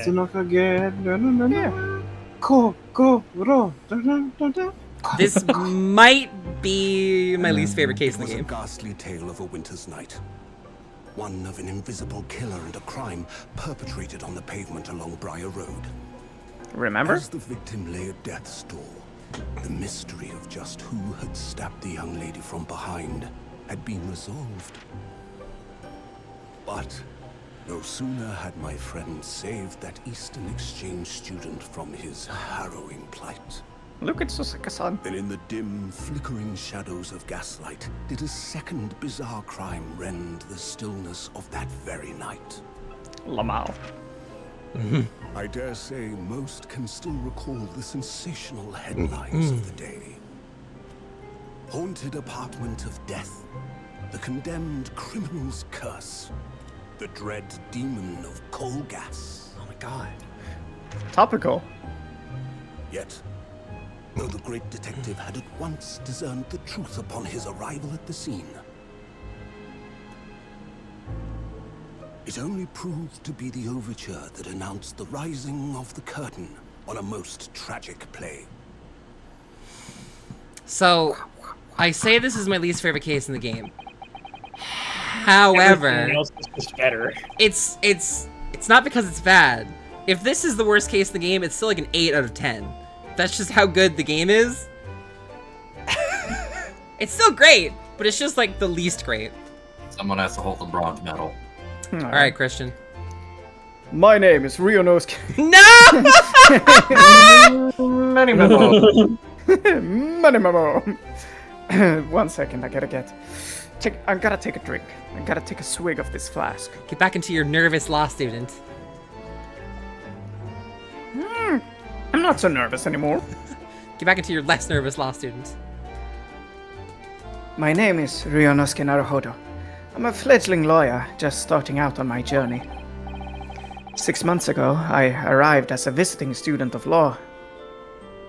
Actually, Christian, this is a flashback, so you are still nervous. No, it's okay. Having made the long voyage across the sea from the Empire of Japan to here, London, England. And on the way, in quite extraordinary circumstances, I made the acquaintance of a world-famous detective. You did do that. Currently, I reside in the attic of the detective's own lodgings, from where I run my legal consultancy of sorts. I've successfully defended a number of clients in Britain's highest court, the Old Bailey. But since a particularly grueling and unforgettable legal battle 4 months ago now, I haven't returned to the courtroom. In truth, I lost my right to return. Oh, fuck. But that epic child was just one small part of an epic tale. A tale which was now about to awaken from slumber. Thanks to a letter that arrived this morning from my homeland. Yeah, we're actually in present time, not a flashback right now. You haven't paid your taxes. Oh no. What a delicious smell wafting up the stairs. It must be nearly time for breakfast. I better go down to Mr. Shum's suite and say good morning to the great detective and his flatmate. They were flatmates. roommates. They were flatmates. Is it really flat if it's got 2 levels? Yes, it's a flat. But it's not flat. But this is not another level. This is another, like... It's an attic. It's up. No, it's a whole ass room. What do you mean? Oh, yeah, okay. Oh, Bruno, good. Not good. I was just about to call up to you if the bacon's ready. Good morning, Iris. You know, I just remembered. We never got the achievement in the last case. Oh, it's okay. You can go back and get it whenever. We can go back and get it. I'll just tell you what it is. Yeah. At the very start, when they ask you who the victim was or something like that, Yeah. Yep. you have Giselle Brett, I think Prosecutor Ouchie, And and your father. yeah, and Mikotoba. If you say the other two first, then you get the achievement. The Shivo. Fuck, Before we- I forgot that you didn't read that line. I'm bad. Good morning, Iris. It smells delicious as usual. Before we eat, though, I have some news. I had a surprise this morning. Shh! I learned the word, Mr. Naruto. This could just be the abstruse thing for my pre-breakfast stagnation repelling mental stimulation, my dear fellow. That was a lot of words. Morning to you too, Mr. Jones. Indeed. Ah, yes. I see. So that's it. It's new. It's new. Missed you too, buddy. This God, is new. Oh my He starts this game strong. Holy Mel, is there a button to hide the UI? god. No. No. Oh, okay. Right, he looks more Mulaflaga this close. He does! No, there's no way to hide the... Hold on. Oh, wait. Key config? Key config? You'd want more transparency, right? It's That's- probably just... That's you know. that's as good as it gets. Oh my god. So fast. I got it. I got a screenshot. Good. Yeah, I'm gonna leave the transparency on low, actually. That's nice. Like seeing more details behind the box. This is nice, actually.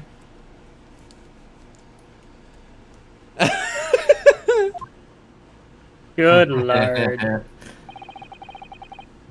The truth is as clear to me as day. My faculty's observation have revealed it again. What are you talking about? You, Mr. Naruto, you have this very morning. It was a surprise. Fucking Shope's jump scare. There's the full screenshot for you, Call. You have failed to pay your taxes. Ah! Well, is that the case? Really, my dear fellow, it barely wants explanation. God. Firstly, your hair is particularly unkempt, something missing from a bird's nest. Secondly, you have neglected to fasten the third button into your jacket. Clearly, when considered together, these two facts point to you having been fussed this morning. Can I talk now? But of course. I don't look for admiration, you understand. My hair always looks like this. It's been this way since I first met you. Oh, it has?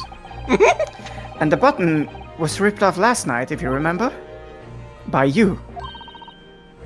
Really pulled your button off? Oh, we got real frisky. So yeah, I was gonna say. Iris, please don't say that. Ah, yes, I recall the incident now. It was after supper, was it not? Oh my god. Oh.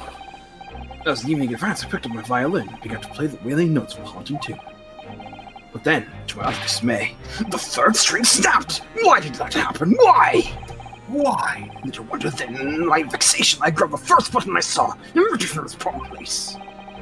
Well, I'd like it back now, please. It's troubling me that I can't fasten my jacket. Now it's troubling me that you expect me to know where it is. Somewhere there with the reform one presumes. Helpful! What matters at the present time, my dear fellow, is simply whether or not my deduction was unerring. But Hurley, Runa said when he came in, didn't he? I had a surprise this morning. He did. He literally said that. Well, that really is a surprise. My God! Done. Ba-da-ba-ba-da-ba. Holmes. Yes, this man is the pride of the British Empire. The famous consulting detective, Mr. Sherlock Holmes. There can't be a single person in the world who doesn't know his name. Fucking Well, pose except in the me a couple background. months ago. Alright then, enough of this silly conversation. Come and eat this bacon before it goes cold. And I have a new herbal tea for you to try too. My latest special blend. And here we have Iris Wilson, Mr. Sholmes' lodger and companion. Yeah, when can we roll for Pretender Sherlock Holmes and Joe? A truly exceptional young girl who's the author of a highly successful serialization here in London. Landon.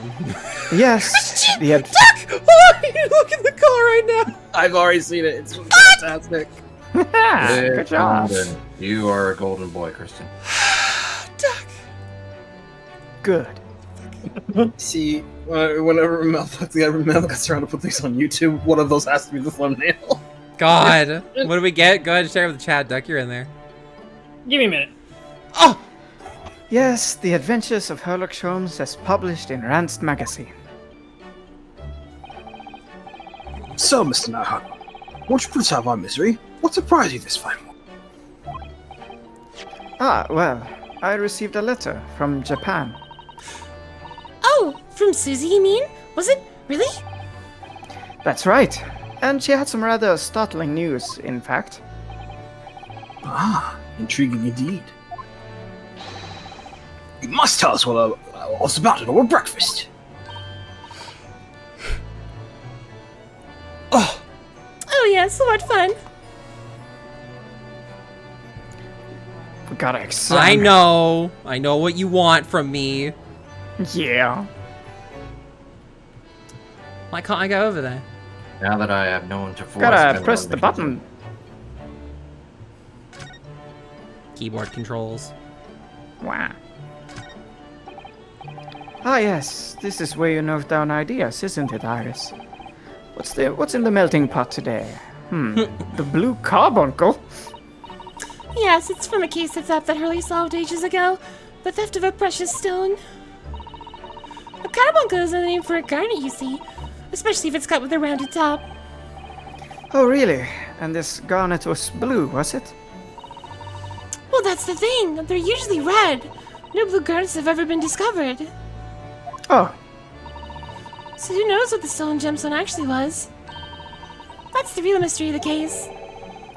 a proper Sherlock Holmes conundrum, huh?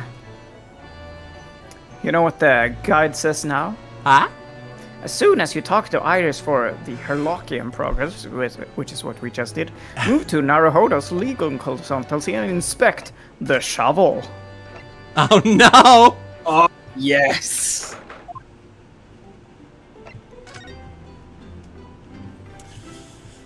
Have fun arguing with yourself, Christian. The office spade. Now that Susato-san's gone, the shovelers aren't represented to correct me. Maybe I'll have to do it myself. That's not a spade, Naruhodo-san. It's a shovel. Fucking hell! Ah yes, the Daruma doll I brought with me from Japan. I was intended to color in the other eye once I'd become a fully fledged lawyer. But it's still winking at me, like it's trying to say, I can wait, take as long as you need.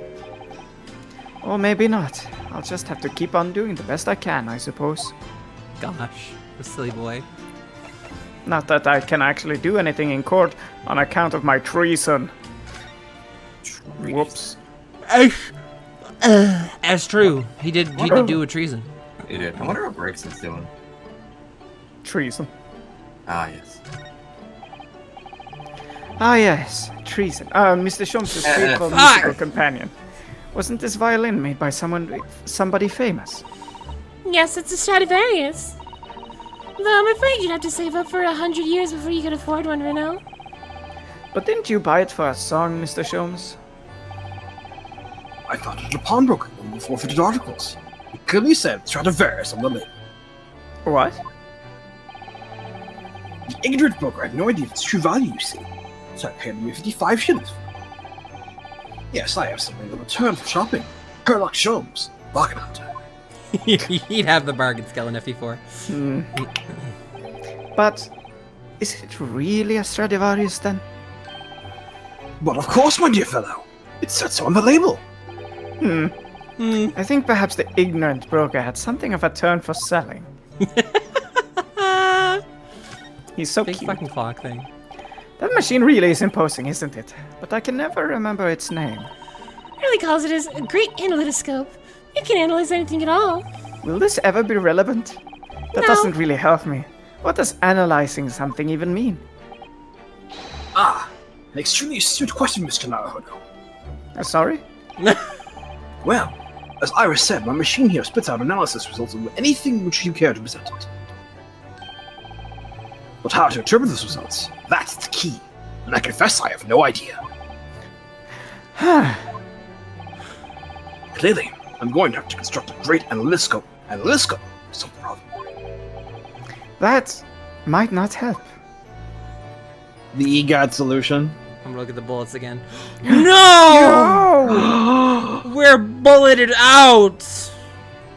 The bulleted chamber is empty. You There was only have the something lore there, if you've though. already done it. I don't know. Books, papers, scientific implements, these shelves are stuffed to the gunnels. Mrs. Sutter wouldn't be able to help herself if she were here. She can't stand mess. Susie may not be able to stand mess, but she wouldn't dare touch those shelves. Oh, why not? Well, everything's in intricate balance. Hurley spends ages on it. If you were to touch even one thing, the whole lot would come tumbling down, tumbling. No. Yeah? Yeah, Christian? I just had a bit of a cry. Susie noticed it was a very delicate arrangement right from the outset.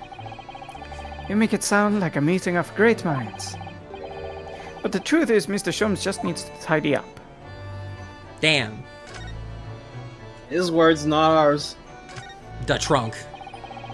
Ah yes, the trunk. The huge metal chest with the lace cloth laid on it, being used as a table for tea and coffee.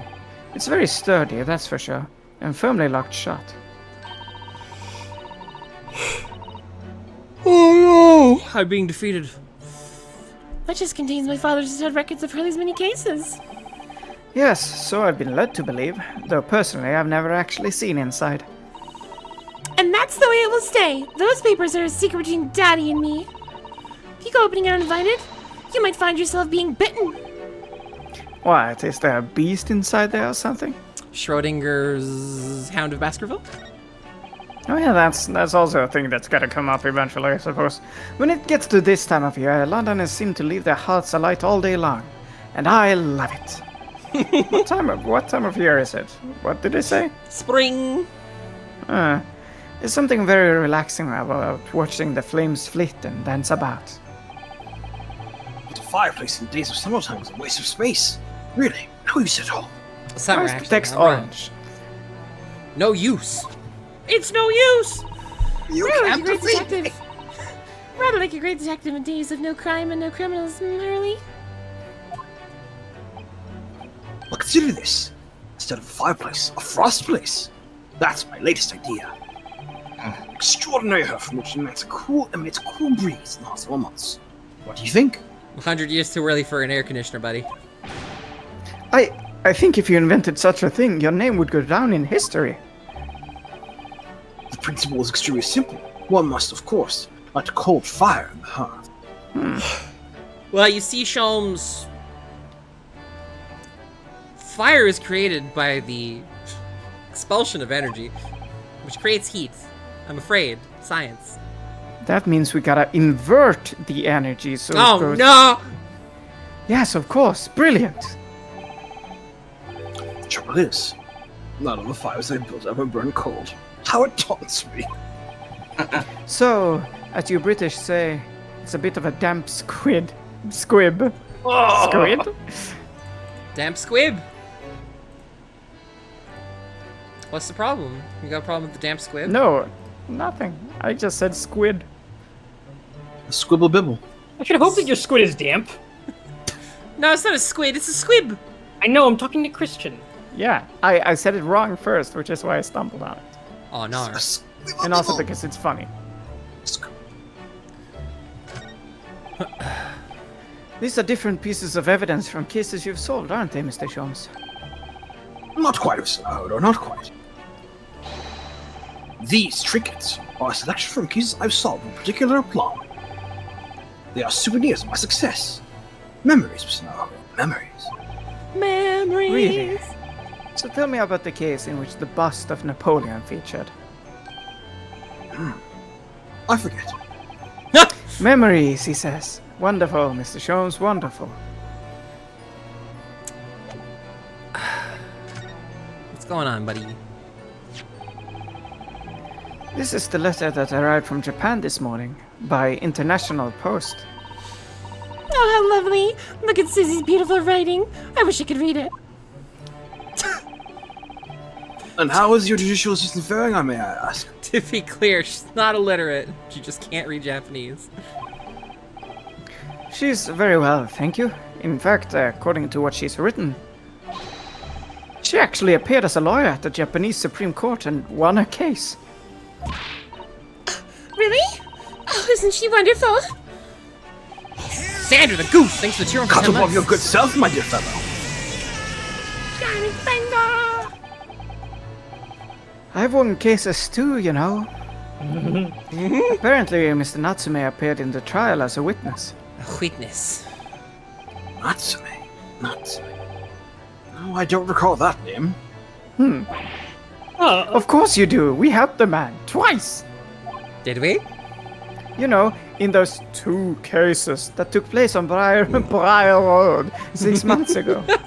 Ah, the is he mustache twitching man French? with the somewhat feline eyes and the mustache? Oh, my little Christian, what are you doing at Briar Road? Because I said Briar with a certain effect, and then I just had to keep going. What are you doing at Ugh.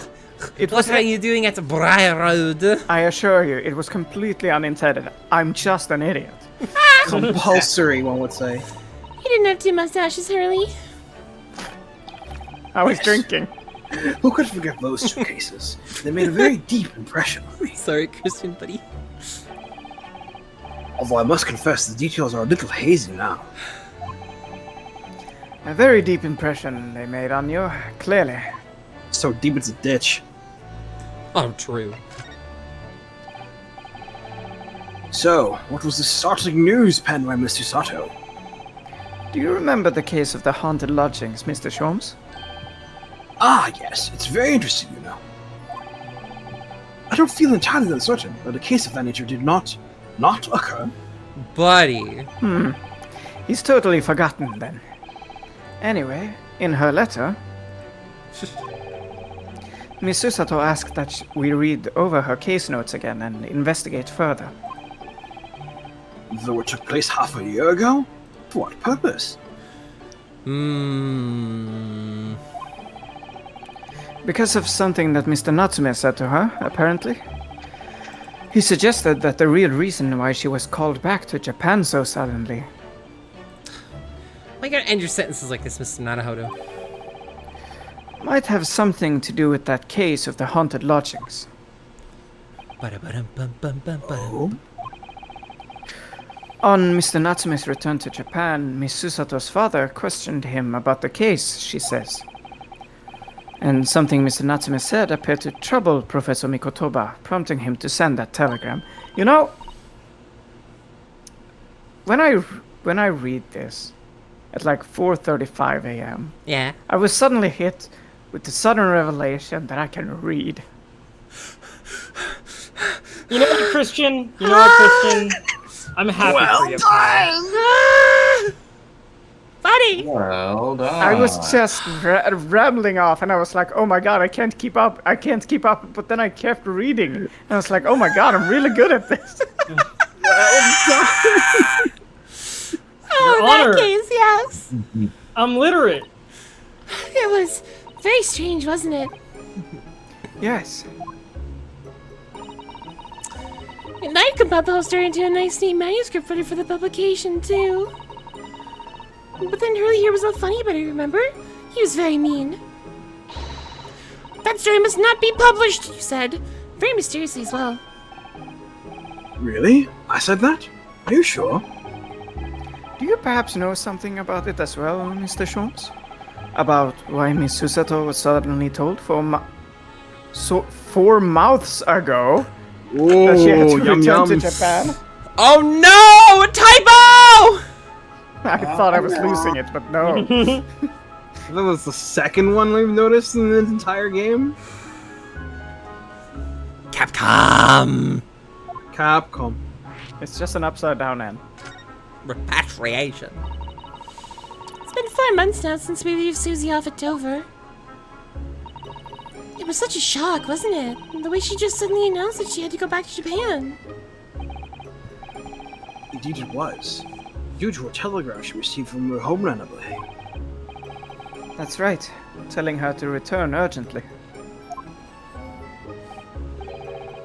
Yes, because her father had passed away.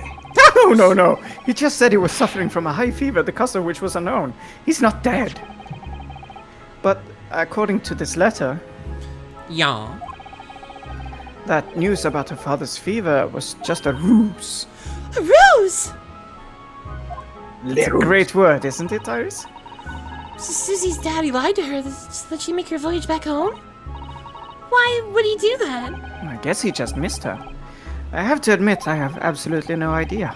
But she believes it's almost certainly related to the case of the haunted lodgings. The haunted lodgings. Summoning her back to Japan so suddenly like that. I wonder what Miss Susato's father is hiding. I gotta stop yawning. Ah. Hurley, do you know what it's all about? Oh, fuck. Oh, he's ready. Ah, well, who could say? What? But you said... Please, I have engages, my dear fellow. My calendar is quite surprisingly full today. He's running! And a stringent analysis of the matter would be excessive, I feel. Even if I were quiet at leisure. So, man of the fort in my absence, won't you, Iris? He's looking away. Nice looking at Iris. I will, Hurley, don't worry. See you later. He ran away. Yes. He scuttled off rather quickly there. Couldn't get away. Scufflebutt. away. That's a witness in case 5-3, Yes. right? Yes. I think perhaps Professor Mikotoba isn't the only person hiding something here. Soseki-san was involved in 2 cases, but only one of them was in the last game. Was forbidden from being published.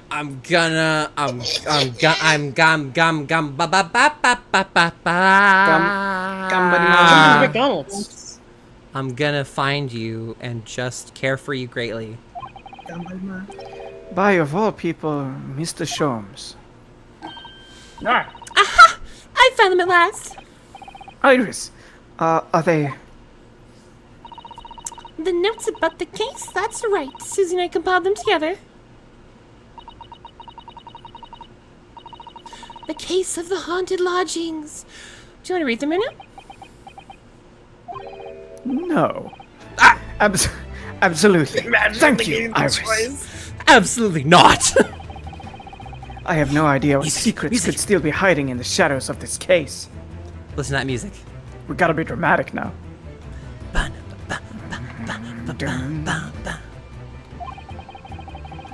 But perhaps if I read over the notes again, something might come to light. That's the spirit. Dun, dun. And so, Iris and I decided to read over the case notes again, together. Everything from what happened to our investigation and that fierce battle in court that followed. Fierce battle. reliving every detail, every moment of our lives. That's a Final Fantasy XIV reference. I just needed to find a clue, and I have all the time in the world. Because, of course, I'm no longer allowed to practice law in the courts of Great Britain. Oh my fuck.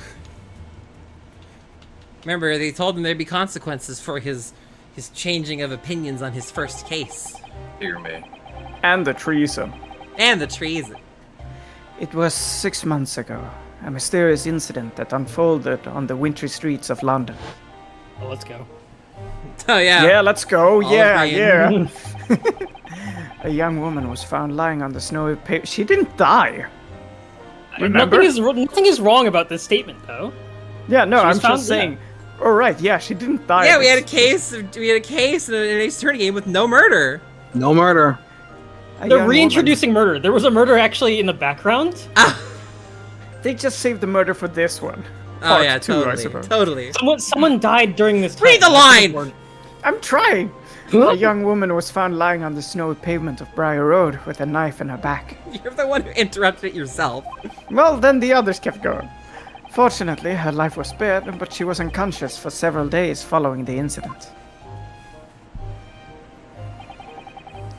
The fog was thick, and nobody saw her attack her, but by a cruel twist of fate, a visiting Japanese student was walking behind her at the time and was duly arrested.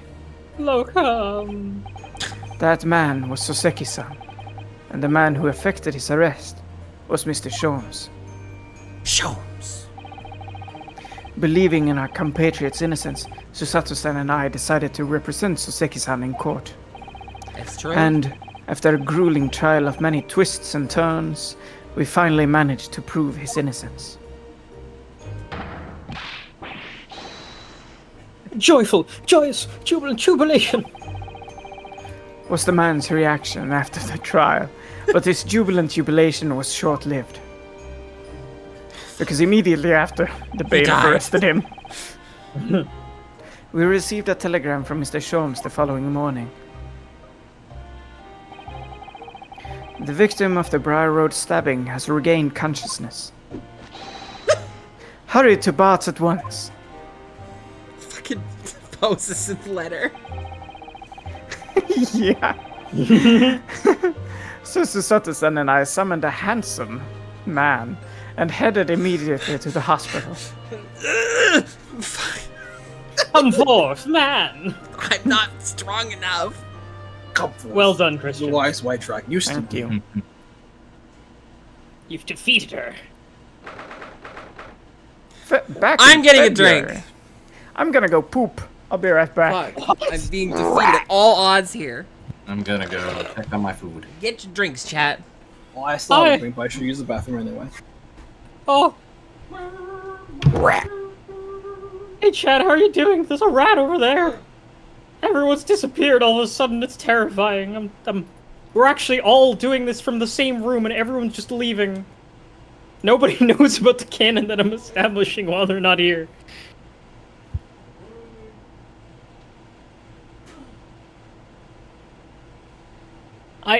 Is it really okay that there's just rats hanging out, in the hospital? Is this just gonna? I mean, it's London. I guess it's just how it is. It's just how it is.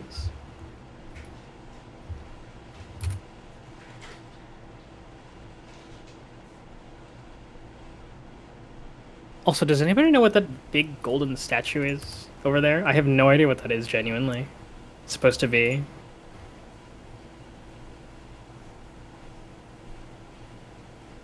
No.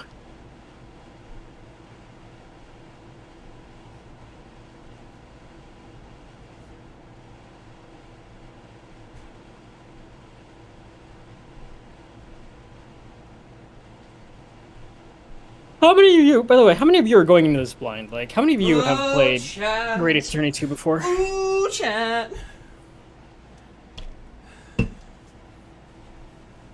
Ooh, chat. I know the answer is Things not gonna many. get brighter. Whew. Rat. A rat. Jazar! Jazar! Oh shit, Jazar, a there's rat. a rat! I think he knows. There's a rat! I think he long distance detected the rat. Jazar! Oh, she There's doesn't a know. rat! She can't hear us, chat. I can, Doug! She can't hear us. I can hear you just fine, Derek! She doesn't know. I'm gonna government you, Derek! You already did. You can't threaten me. Derek! It's not a threat if you're doing Derek! it. What? I love you, buddy. You're fantastic. Thanks for coming along every time. Meow. No, you can't do that. They're all gone, Mel. I haven't clicked past the first line. I can do whatever I want. No. Yes!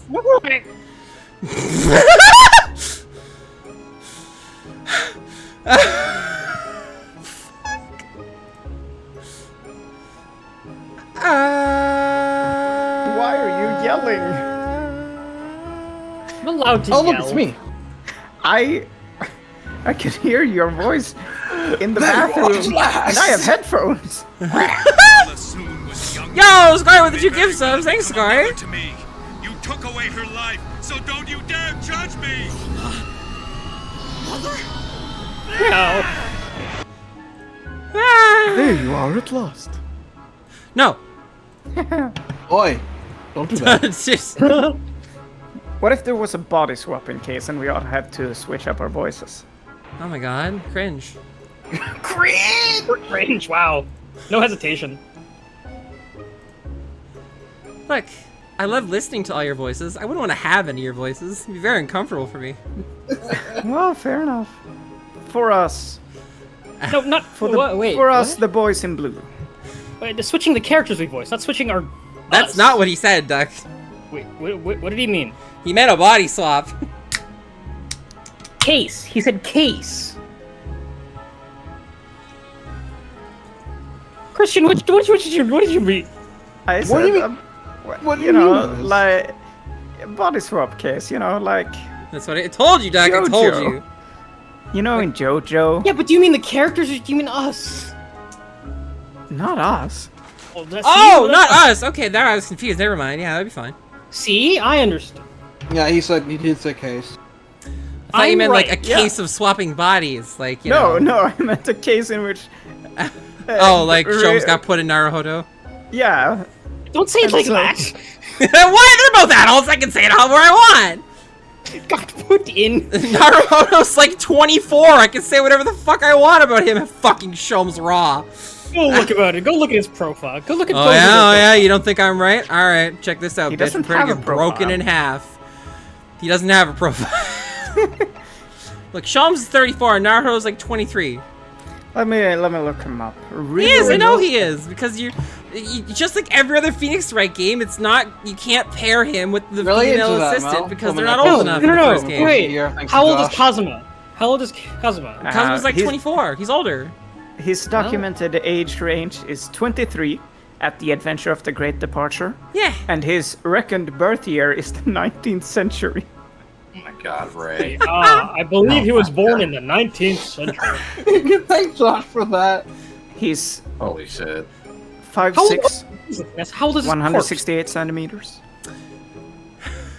Let me. 500 what? Before we get back to this, I'm taking a piece of advice from my good friend Christian last name, and having an energy drink. Oh no, I didn't have an energy drink, to be fair. Yeah, well, whatever. I'm Ray! drinking cereal. Sail us home. There you are at last. Good morning, Mr. Sholmes. I'm feeling fairly jovial today, as it happens. I just won a case. Ah, I'm sorry, It's I big. just saw what Ray posted. it's so good. Thanks. Please, someone put Shout that in the chat. Shout outs to Josh, so he was the one who did that. Holy Josh!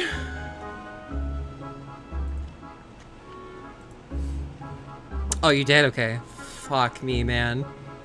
And there you go. God, that's funny. Oh my god, it was pinned. Who pinned? Who pinned cough? Huh. God. I just won my second case in Britain, and I'm feeling good. Also, there's a big fucking rat. I think not. It clearly is. You're late. What on earth took you so long? Your telegram only arrived at 5 o'clock, Mr. Sholmes. And it's a 20-minute ride to the hospital. That's right, and it's 5:30 now. I think we made very good time, actually. The time is utterly irrelevant. The fact is, I've been waiting for what felt like an eternity.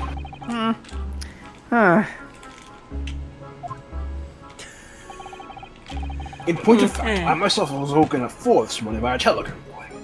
Telegram boy. And feeling was somewhat unjust that I alone have been lost such an hour. I settled to you. You're such a dick. Well, thanks for that. He's a little penisy. Anyway, you're here now, so the victim is over there. She's only just regained consciousness. Ooh. Olive green! Oh, she's wide! Yeah, she's round like an olive. You should introduce yourselves, and I shall observe from here. Have you not introduced yourself? Have you just been standing here? Yeah. So that's the lady who was found on snow-covered pavement with the knife in her back. That rat's huge, by the way. It's just close to the camera. No, look at it. No, it's not. Look at it compared to No, her. it's huge. I'm just being a jerk. Pretty Her name big. is... Ah, yes, here we are. Miss Green. Well, first we gotta examine stuff. Oh, shit. Oh, rat. Ah! A mouse, Miss Naruto. An enormous mouse. Vermin in a hospital. That doesn't seem the best. I'm shocked my voice didn't crack on the eek. Great work, man. But it looks like a very healthy specimen, doesn't it? It's very plump. I'm not sure we can say that's down to the excellence of this facility, if that's what you were thinking. Hey, guess what the guide says? Huh? After you get Interact with the rat. automatically moved to Miss Green's hospital bed for the flashback, go straight back to Sholmes' suite and inspect the blackboard.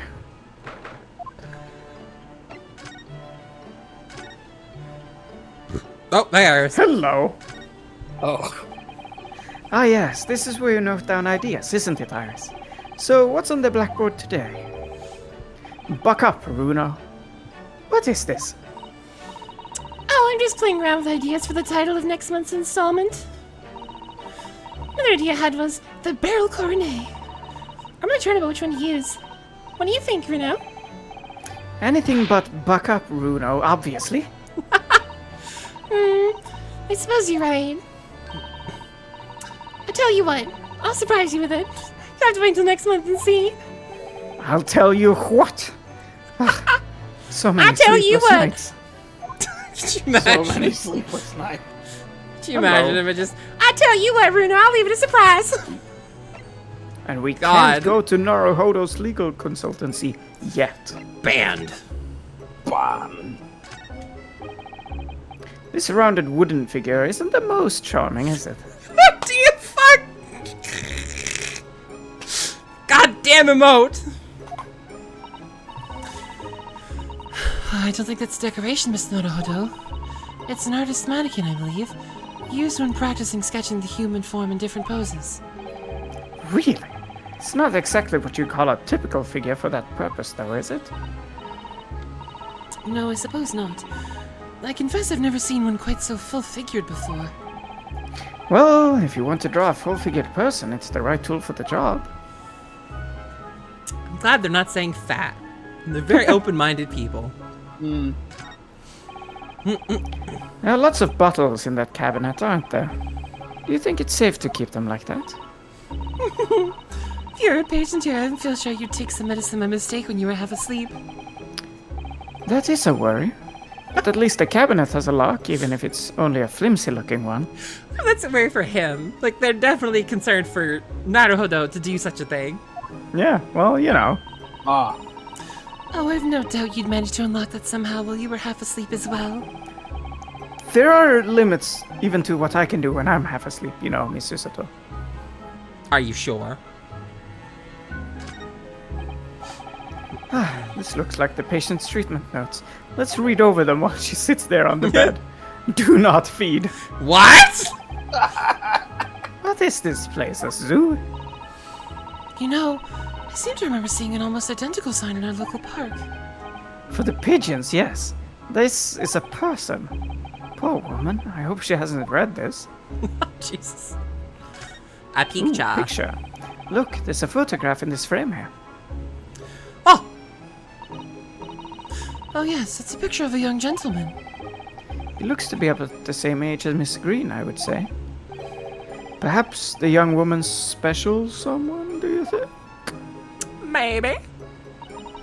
My, Miss Naruto. I didn't know you had the sense for such matters of the heart. I didn't know you were a shipper. Not in the least. I sincerely said the first thing I thought of.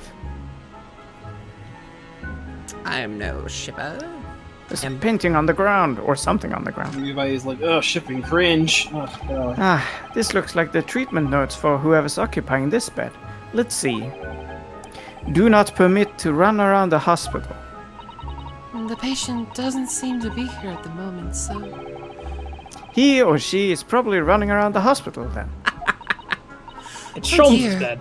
How worrying. What's worrying is why they haven't discharged the patient yet.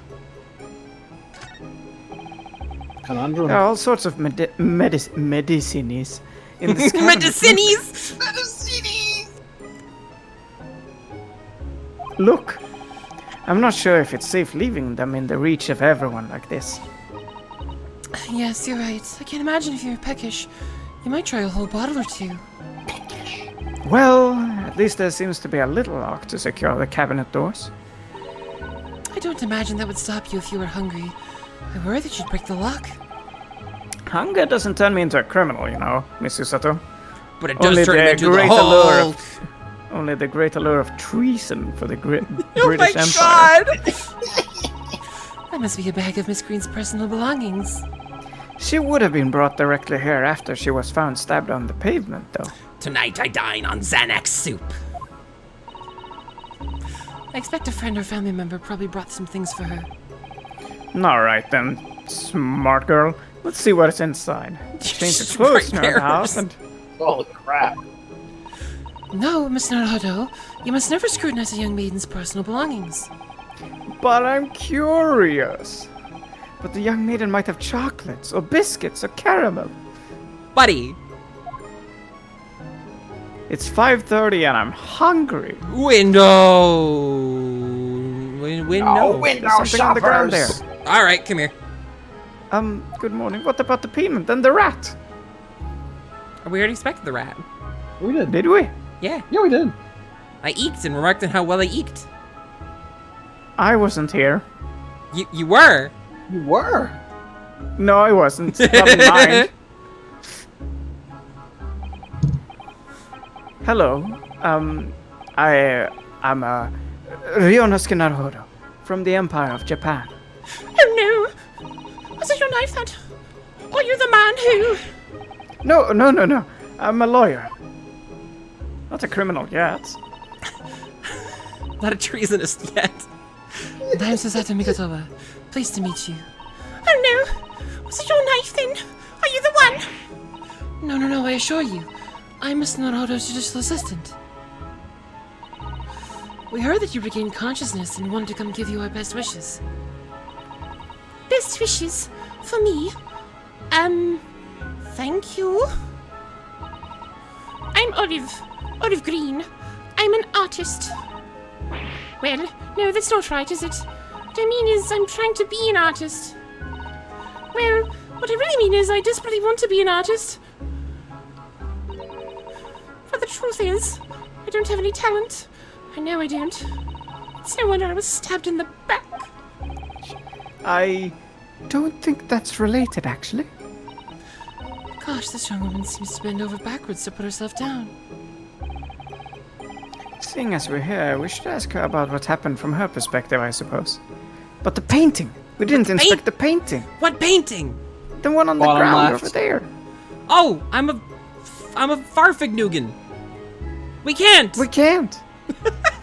You're No, a at least we can Farfignugan. inspect... At least we can inspect the rat now. Oh no! Christian, we already did.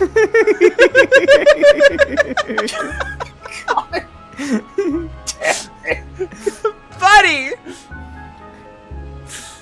Ah. Karuna! I'm making a bit. I'm making it twice. Well, Gonna the find first out time it wasn't a if bit. It's real nice. Yeah, you genuinely thought we hadn't done it. You were like, what? What do you mean? Yeah, well, you know, I'm not paying attention. To remind you, an hour Yeah, ago, you were I just had the reading and you're like, revelation I could whoa. read. Whoa, I can read. That doesn't mean I internalize what I'm reading, you know. Fuck. To suddenly be struck in the back by a blade as you were walking along the pavement. What a terrible experience you had, Miss Green. It was so cold that day, and the fog was so thick, I couldn't see a thing. That was 4 days ago now, I think. Is that right? Yes, that's right. I'm afraid she's been comatose all that time. But the case has been solved, hasn't it? Well, I've been here in hospital, I mean. Ah, Indeed it has, my dear madame. Spectacular, none other than I, Herlock Sholmes. Holmes jump scare. Mr. Sholmes, as you well know, it was Mr. Naruhodo's hard-working court that solved the case. are you yet to hear what happened, Miss Green? Yes, I'm afraid so. A gentleman from the police force is supposed to be coming to fill me in shortly. Really?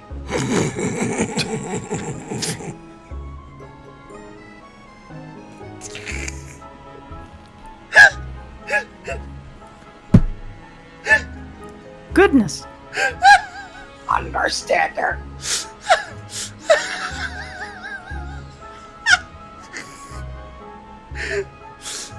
Making it fall.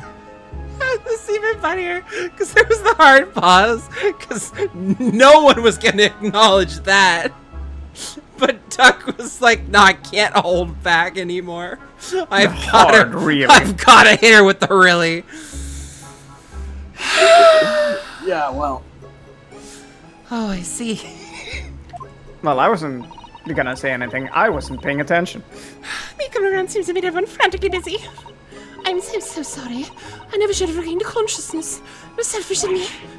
Oh no. We're also relieved to see that you're on the men, Miss Green. Really, we are. Me when I regain consciousness. With that kind of attitude, maybe her surname should be Blue, not Green. Really, you fucking dimwit, have you ever seen a blue olive?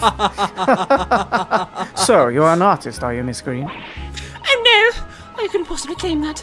I'm fringing on as the best. I mean, I'm a student of art, really. At the Thorndike Academy of Fine Arts. Oh my, an Academy of Fine Arts. Great Britain is such a wonderful country. what? Tell me, Miss Green, do you live hereabouts?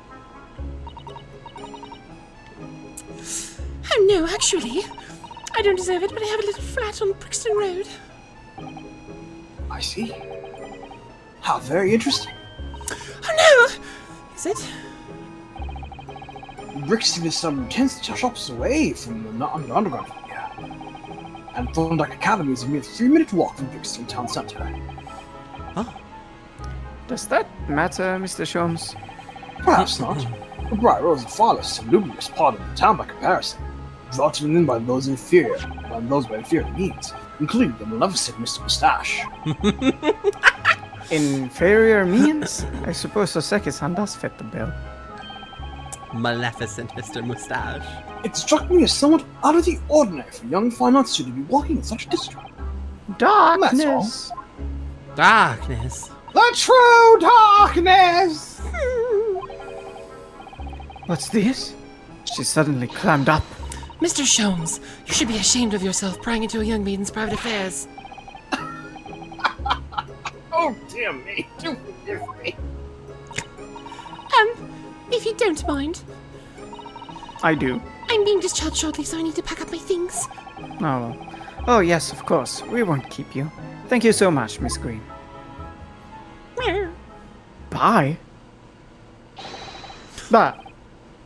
Duck? Is there a Mr. Narrowfooter here? Mr. Narrowfooter? Narrow fodder, nah? Oh, the next one. Well, if you're looking for Naruhodo, the lawyer, that's me, but... Mr. Narfodor, good. This is for you. It's a message from Mr. Saucy Nutmeg. You know, I recall the days of my youth when I played this game for the first time and hit upon Mr. Saucy Nutmeg. And it's like, wow, I really ruminated Soseki on Nutmeg? Saucy Nutmeg. Saucy Nutmeg? Saucy Nutmeg. I had a bit of a giggle. Saucy these nutmegs. Mr. Nutmeg sent a message to me. But why would a policeman be delivering a message for Mr. Natsume? Exactly. What's going on? What's a Scotland Yard constable doing playing delivery boy at this time in the morning? Ah, what are you waiting for? Let me see that. Oh! Wow, this is most unexpected. Is something wrong, Mr. Sholmes? Is something wrong, Mr. Sholmes, he says. Have you not seen this note? You just... No, how could I have? It would seem that London's criminals have no intention of letting the great detective rest. A new case calls. A case of murder, no less. We must depart at once. There's the murder! Murder! Call a cab. Time is of the essence. But the trouble is, we've yet to read Mr. Natsume's note. I was thinking we ought to pay him a visit in his lodgings once we did. Sorry, theme's good. That will be entirely convenient. Convenient? What do you mean? It's all in the note, matter. The murder we must investigate took place in Mr. Mustache's lodgings. Wait, what? I'll hail a fiacre at once. Not Mr. Garridub. Oh, not again. Not again. Mr. Garridub! It was only yesterday that Soseki-san was in court and we were dispelling doubts about his innocence. And now, the very next day, there's a murder at the man's own address. He may very well be the unluckiest man alive. Well, so it seemed to us at the time, but we were soon to discover it was worse than we thought. Oh, fuck. To be continued? Oh, we just got started. To be started? To be begun. Ground floor. floor. Ah! What on earth? Do you remember this one? Oh my. The gentleman is deceased without question. Wait, dead. he's me! Yup. I died again! How considered Mr. Naruto Esquire? Mr. Natsume. Mr. Nutmeg. Oh, why is this happening? Why to me? I've only just got out of court yesterday. I was finally home after 2 days of misery. And then I wake up the next day to this. No early bird should catch a worm like this. It was only a kiss. How did it happen like this? Wolf worm without a wiggle. I see you're high spirits again this morning, Mr. Mustache. Ah, at the horrible hairlock shows. Shove off. Show yourself the door. I never invited you. Mr. Sholmes came here with us. I'm quite sure he'll be able to help you, Mr. Natsume. I am entirely at your disposal, Mr. Mustache. What can I do for you? Murger. Ah! Hey! Le Garçon! Here they are, already. The busybodies. Play that theme. Hey, Ba-na-ba-na-ba-ba-bam. Gregson! Ah, Inspector Gregson. What a pleasant surprise. Just to explain why I call him Le Garçon. Tiniest of spoilers. He'll be moving to France eventually. So, you know. Traitor. God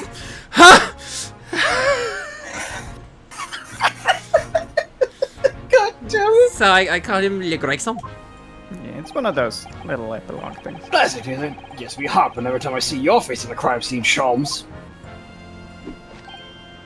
Ha! I deduce, Inspector, that your heartburn is a result of your excessive consumption of fried food. Good morning, Inspector. This is a crime scene. Don't you go touching anything. Oh, good morning to you too, Sunshine. Well, well, well.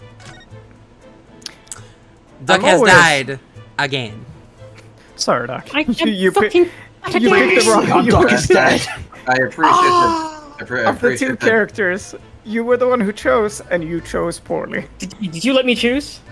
But yeah, Yeah, tell I me said to? who wants to Okay. voice this, and you. Oh no. Yeah, I there were was those away two at the time. Like, There were those two characters that showed up in one scene. Yeah, the one with the guy with the I big remember, chin, I and this remember. guy. I remember. Believe me, I remember. Yeah, I'm well aware of my own death. Thank you. And I you chose this appreciate- guy, and now you have to pay for it. I'm sorry.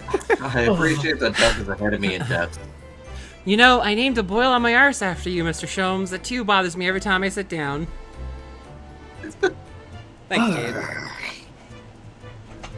Should do my best Gregson for that, actually. You know, I named the boil on my arse after you, Mr. Sholmes. It too bothers me every time I sit down. I think my only death is Windy Bag. I don't. Yeah. Is that supposed to be Sholmes? No, that was supposed to be Gregson. Or sorry, Gregson. Yes. Okay. Yeah. Yeah. Okay. Okay. Okay. You know, I named a boil on my ass after you, Mr. Sholmes. It too bothers me every time I sit down. So everyone's gonna do their best. Ray, hit it up. Ray's Sorry, already what? Gregson. Yeah, do the Gregson. Do it same as Gregson, right? what was the line? Sorry, It. Jade did a funny little customer service routine. I don't have chat open. I'll Oh, post no. it in our Discord. You know, I named a boil on my ass after you, Mr. Sholmes. It too bothers me every time I sit. Okay, I got it. No, I named a boy after my arse after you, Mr. Sholmes. It too bothers me every time I sit down. This is the most Jade's ever gotten out of these points, I swear. Value. Boy, I said hands off. You're gonna mess up the crime scene. Oh, no, I just wanted to look, that's all. No chance. I know you're kind. You must have just by looking at it. Someone's in a bad mood. There should be some bad air in here, isn't there?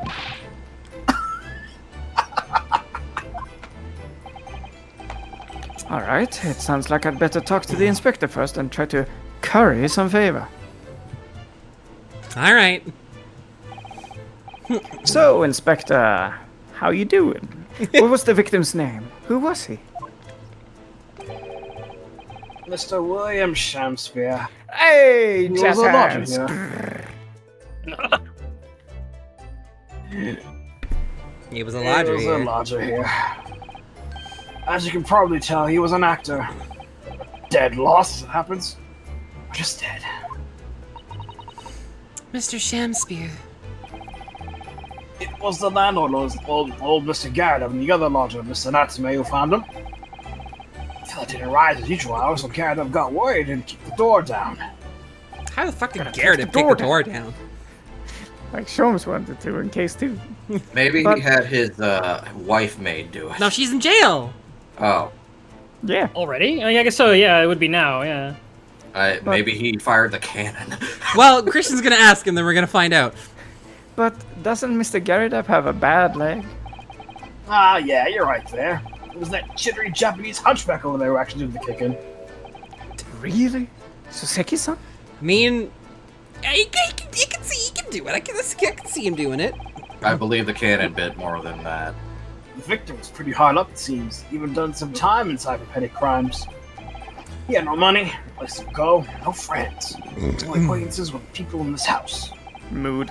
Miserable life and miserable age. Oh, gee. So, what exactly is Mr. Natsume still doing here? Shouldn't he be in jail? He's not involved in the investigation, so shouldn't you have sent him away from the crime scene? Well, I'm not saying it's because the fellow looks odd or anything, or that he acts suspicious, but I thought it would be prudent to take a statement from the cohabiter. Ta! Gregson. Grexall. You nearly said culprit there, didn't you? Oh dear. Mr. Natsume appears to be under suspicion again. Certainly seems that way. He does just come across as such an odd fellow, doesn't he? Poor man. How unfortunate. I agree. Anyway, let's see what until the coroner gets here. But I don't think the fellow's been a goner that long. The body's still warm. Ooh. Even if the inspector would allow it, I don't think I could bring myself to touch a dead body. Yeah, hands off. I said, hands off! I got blood on my arse! Those are shoves, you see? Always puts me in a bad mood. You're so funny, Sholmes.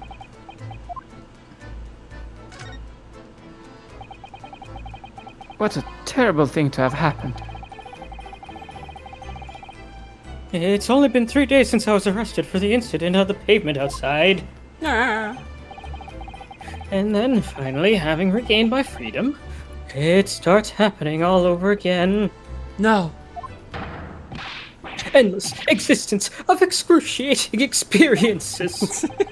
So, the victim lived here on the ground floor, and your room is just one story up, isn't it?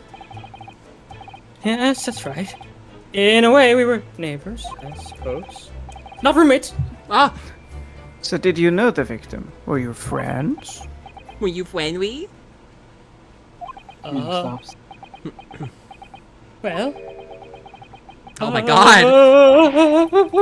What's the matter with Soseki-san now? It was an innocent enough question, wasn't it? Why does he killed seem so him! shaken by it? I killed him! Like, buddy. Did he just realize he did was you his do it? only friend? And now he's dead. I suppose he wasn't a complete stranger. But did he ever invite me to his room? Never! On my honor, I swear it! What an extreme reaction. You're probably wishing you'd never asked now, aren't you, Mr. No? Sorry.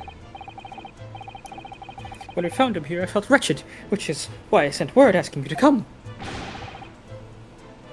Through that inspector over there! Ah! Jump scare.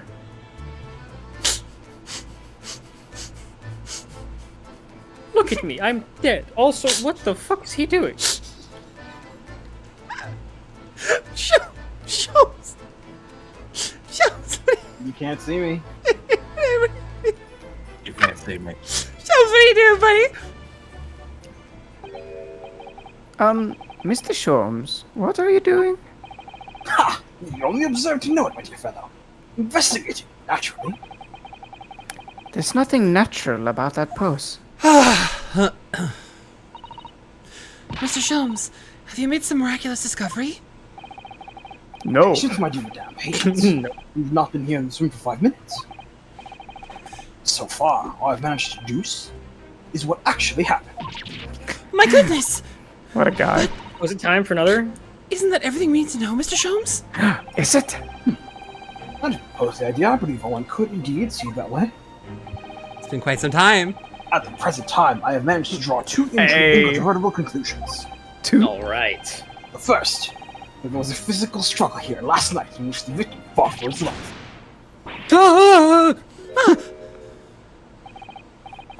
Mr. Natsume, what's wrong?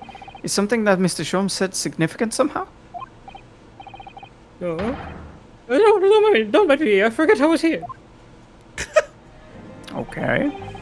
And my second conclusion is that there was a poison in the air last night and past the victim's lips. Nonsense! Alright, Mr. Natsberg, are you the killer?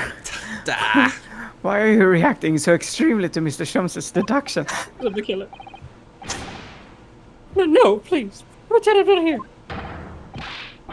Invisible, ineffable, inscrutable, insignificant. Impossible to ignore. You must tell us everything, Mr. Sholmes. Spare no detail. Spare no expense. Spare no expense. But of course. Let the theatrical tragedy before us be unraveled by my great deductions, presented by for your pleasure in 2 acts.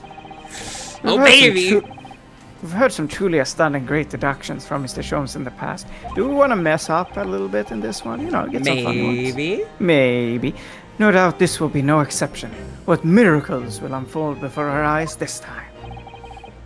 So, my dear fellows, for your delight and wonder, let the curtain rise. Prepare the music. For Herlock Sholmes, Logic and Reason Spectacular, Act 1. That's a good thing I haven't expended all my water just yet. The games of...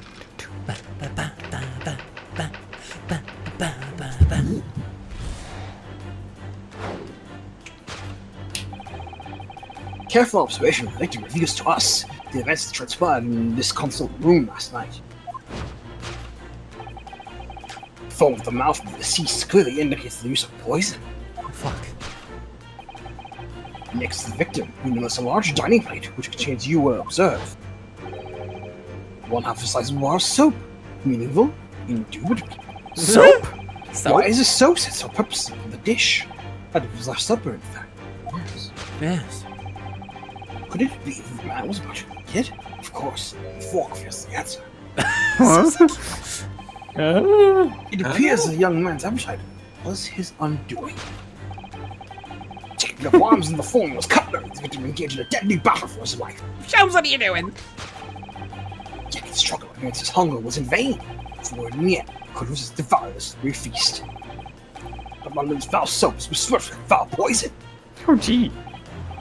Yes, the victim's life was claimed by poison by taking the contents of his plate. Soap and the lather of the young man's mouth are too perfectly matched to ignore. The cause of death was clearly intoxication due to excessive ingestion of foul soap. Though personally, I have a greater interest in the taste of foul candle as opposed. I think that's a reference. I think that's the reference, yeah. He ate soap. I'm at soap. This is my conclusion. He ate too much soap. Oh. So, the cause of death identified. We received Jack 2 when we ponder the next question. Was this suicide? Murder. Soseki's out. The audience will recall the death occurred during the victim's last supper. Did the man die and die alone? The single teacup suggests the answer. Draw His eyes. Eager. Holy shit, look at him go. Jeez. The careful criminal could have absconded with his own cup to cover his tracks. Well, allow me to lift the veil of doubt, my dear friend. He's so fucking scared. Indeed. What reveals the answer, of course, is the broken lock. Though forced open now, at the time of the incident, this door was locked. And the sole key was in the victim's pocket. In other words, when the victim consumed the poison, he must have been unarmed. Alone with his inferior soap, from whence wafting an inferior scent. And with the acrid aroma lingering in the air, the victim met his end, in tragic solitude. We can take comfort only in the fact that his soul was well cleansed on his way to the end. My god.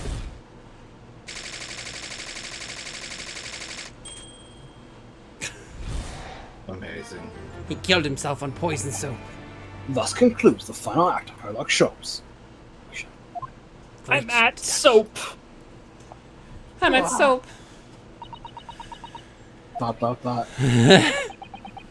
No one is impressed this time. I buy it. There's just one thing, Mr. Sholmes.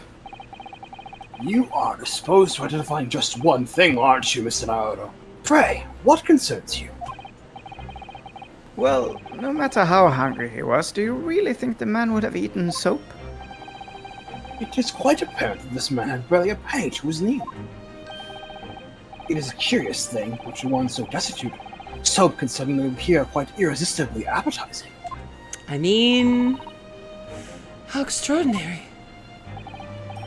In truth, I have tried a little soap myself in the past. You've eaten it, you mean? My dear fellow, it was some time ago now. My postulation was that it would cleanse my gut. It did something, I'm sure. And did it? As I arrived in agony on the floor and spit the contents of my stomach. Yes, I believe I did. The experience taught me a valuable lesson. Soap is quite poisonous. Don't eat soap, kids. It has an unpleasant taste and leads to great discomfort. In summary, I cannot recommend it. Believe me, I wouldn't eat it even if you did. There's something that troubles me as well, actually. Oh, what's that? Sherlock Holmes. It's Mr. Natsume. Ah! I couldn't help noticing him shuddering and quivering under the corner of my eye. Almost as if Mr. Sholmes' deductions touched a nerve somehow. Nonsense. Well, that clenched teeth episode didn't last. I think, judging by Mr. Natsume's reaction, the great detective's deductions may need some gentle corrections in order to reach the actual truth. Gentle persuasion. Yes, Mr. Sholmes' observations and deductions are sometimes a little too sharp. Full of arsenic. Don't eat it. He has a tendency to hit the nail on the side of the head and drive it in at an obtuse angle. When he does that, it falls to us to straighten things out. But Naruhodo, how can you straighten anything? I saw that coming. Alright, then let's see what we can do. Yes, we must pick up the key words in Mr. Sholmes' quite brilliant deductions. And discreetly exchange them for something that makes a little more sense. If we can do that, I'm sure we'll revive it what Mr. Sholmes meant to say in the first place. Well, as soon as mage, because you're not supposed to use soap internally, it's for external use. You're supposed to wash your body externally and then you wash it off. So having it in the soap as long as you washed it off at the time was safe enough to use on the body, not the internals. Arsenic, I think, is actually a functional cleaner. In that case, are you ready for the second performance of the day? Yeah, cleans up criminals. Like, if you got... I think bleach would actually damage your skin. I think bleach is too strong. Yes, it would. But there are some, like... You can dilute it. You can literally just dilute it, and I think it might be okay. I forget There are how this some works. commercial cleaners that you could use to, like, wash your skin off that would be fine on your skin because your epidermis is a layer of protection. You But can wash things off of your skin. Yeah, but your mouth and your stomach do not have that epidural layer of protection that your skin provides you. So don't ingest bleach. Don't ingest arsenic. Don't read Dilute bleach. it and put into a soap for your body. Perhaps okay. Watch the newest season of Bleach. I learned something Once today again, my that I already know. For you could like to wonder, let the curtain rise. For Sherlock Holmes, Lodging Reading Spectacular, Act 1.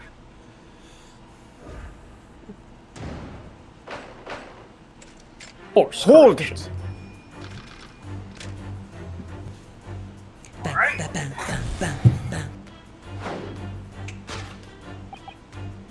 Yep.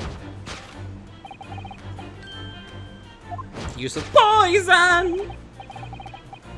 Run through my veins! He didn't eat the soap, man. He ate the man, so... Oh my god, the soap is made of man? Sorry, the pause with Soseki is great. Well, it is made of animal fat. Well, you can't deny that the fork implies the man was eating something, or about to eat something. Yes, that's true. If I were to decide to eat some soap, I should prefer to use a scoop. Scoop? A fork? Oop. Than to attempt it with chopsticks. And of course, only half of the bar of soap is left on the plate.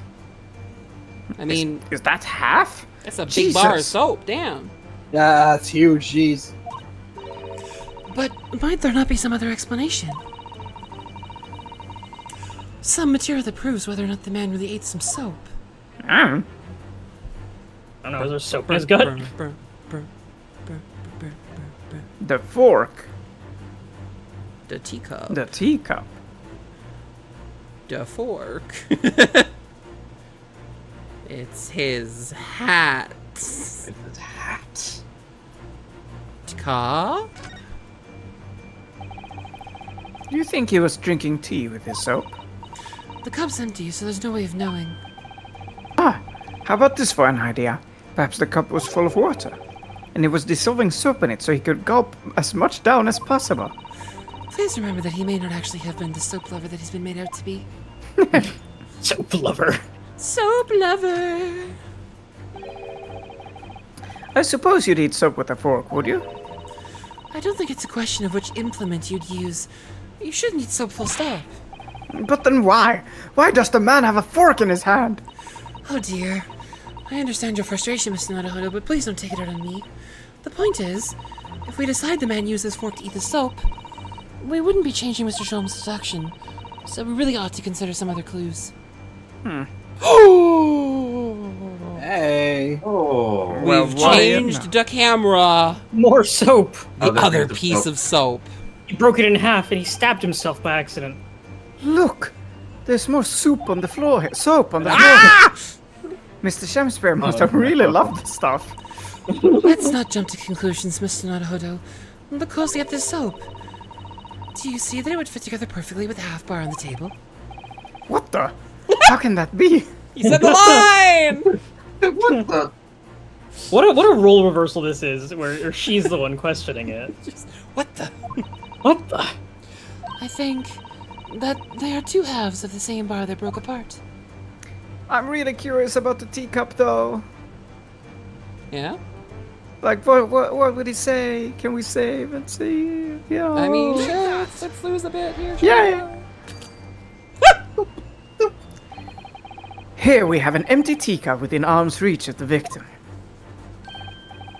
Clearly, if poison was the cause of death, the possibility that it was administered in his drink can't be overlooked. Oh, well, I mean... My dear fellow, possibilities are endless. The question we are currently pondering is whether or not this vivacious-looking victim ate the soap.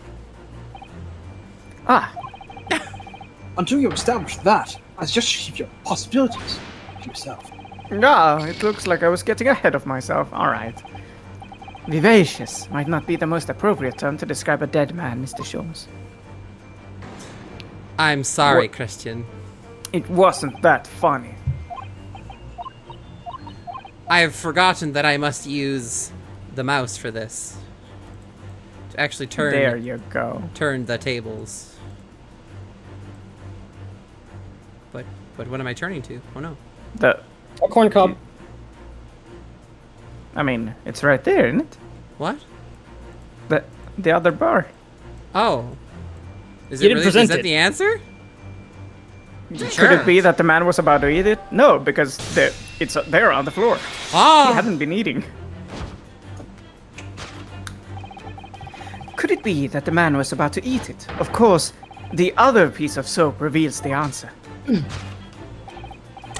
It being the other half of the soap on the table. In short, the victim was not eating soap at all. It's obvious, really. For no depths of hunger could drive any man to attempt to eat soap. Even I, with my unquenchable thirst for practical knowledge, took only a single bite. Buddy. But that begs the question of how the man was poisoned, because there's no sign of any food on the table. An excellent observation, Mr. Naruhodo, and one that furnishes us with the answers we seek. Phenomenon's foul soap is bestowed by foul poison. Once again, Here we are, Sholmes. The taint of the contents of the plate. I don't know, Mr. buddy. Sholmes is still pushing the soap argument then. Perhaps he's suggesting the man licked the soap rather than ate it. If soap in London is that poisonous, I don't think I want to be washing my hands with it. But there are no signs of any food in this room at all. Of course, food isn't the only thing that passes people's lips, is it? There you go. Now, I suppose we're supposed to. What did you mean by this? What's passing those lips? That tainted the fork. Liquid. Yes, a Western true. vessel for the serving of infusions of dried tea leaves. It's a teacup, Mr. Naruhodo, as you well know. Stop putting on airs. And it's empty. Ah, so we already established that the victim wasn't eating soap when he died. However, there's significant evidence to suggest that he was drinking tea. My thoughts exactly. It was drinking soap when he died.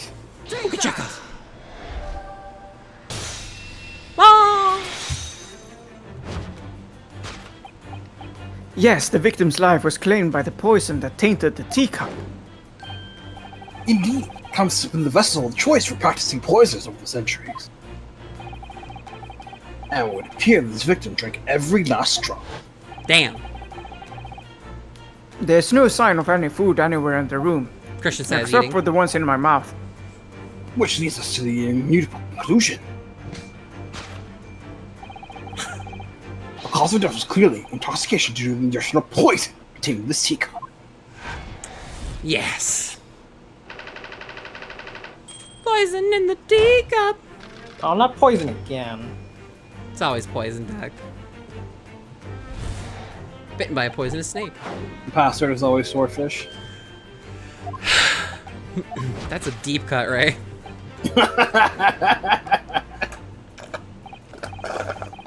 The Western vessel for infused hot drinks again. It's already featured heavily in our deductions so far. Yes, we can imagine that. Stop putting on airs. That shortly before his death, Mr. Shamsbury was having a drink of tea. There would be nothing remarkable about that. But what troubles me... is Mr. Natsume's reaction when he heard Mr. Sholmes suggest it. There's more to this deduction than it seems. We must closely examine the scene of the crime again for more clues. Oh, well, what do you know? Other teacup. What about other teacup? It's another... It's a teacup! It's a teacup. This man would like to double fist his tea. And it's too empty. It too is empty. Too empty. Double tea. This is forbidden. It's too empty. Given that he's actually holding this one in his hand. We can assume that this is the cup from which Mr. Shamsbury was actually drinking. But if that's the case, this changes everything. Everything we've deduced up to now is turned on its head. Yes. This I have a change. bad feeling about this. Quiet, Obi-Wan. I almost don't want to see it. Yes, I know exactly how you feel. It's a teacup! So mad. This wet... Did the man dine and die alone? This other teacup suggests the answer. Yes, there were 2 teacups in his room all along. Ah.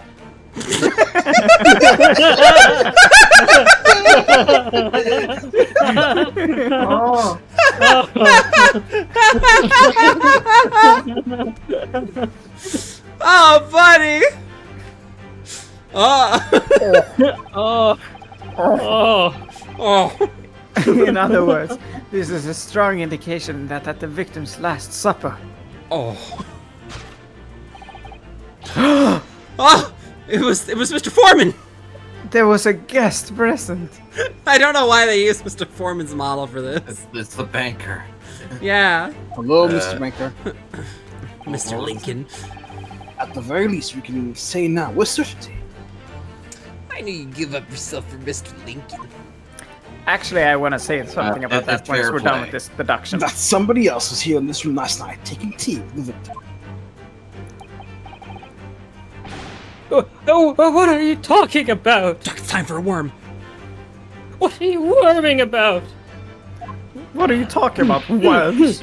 Utterly, unbelievable, unjust, unreasonable. Wham! I wish you could do that voice for Soseki the whole time, but I know it would kill you. You don't know that. I mean... To draw a conclusion on such meager evidence is foolish, however, certainly. In which case, what more can we deduce about this possible guest at the table? Do you want to try, Doug? Well, allow me to lift the veil of doubt, my dear fellow. Do you mean to say you know who exactly was in this room at the time of the victim's death? I can't imagine how. Indeed, what reveals the answer, of course, is the broken mark. Ah. I'm not sure I like where this deduction is going now. Neither do I. I'm afraid it's too bad to go to the halcyon days of eating too much soap. But the identity of the guest who was in here last night when the victim passed away is something I have a very bad feeling about. Be quiet, Obi-Wan. Well, you can try to ignore your feelings, but we can't ignore the truth, Mr. Naruto. I can't sense anything. No, I suppose not. Time to look around again.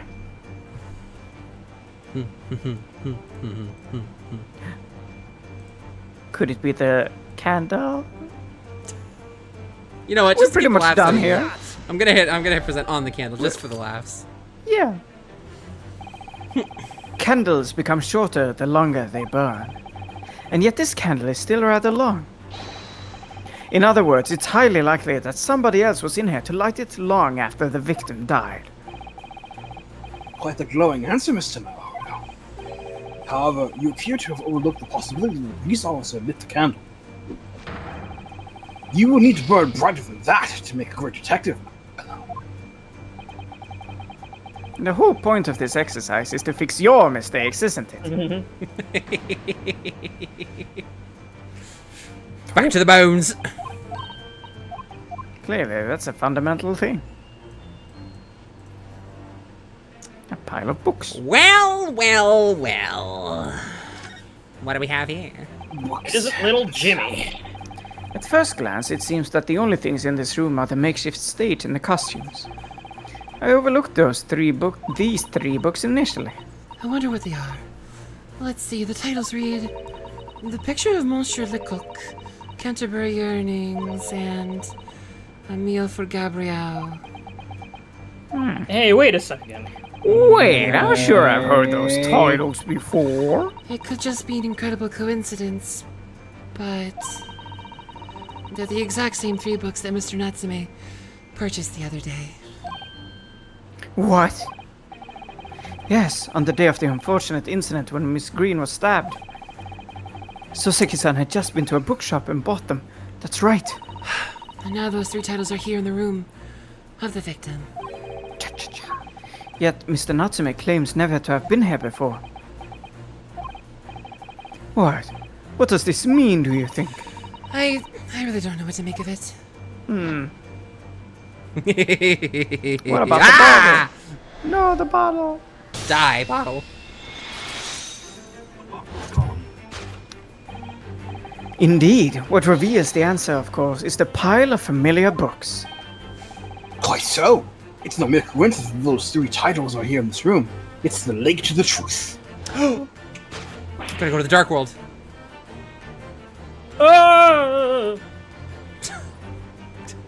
Fuck. Mr. Natsume, you purchased these books 4 days ago at a second-hand bookshop. That's just. Well, no, I can't do it. I told you. That's just a coincidence. In that case, you will be able to bring the same 3 titles from your own room, not? Wow. This very moment.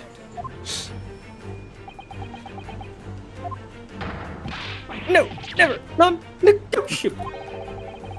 If you can't bring your own copies here, it proves that these 3 books are in fact yours.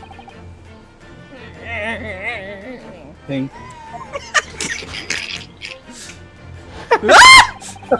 Having purchased the books 4 days ago and returned to your lodgings, you were arrested the very next day. He's still posing! So you could conceivably have brought these books here on that evening, but you never mentioned that. In other words, you could only have brought these 3 books here to the victim's room.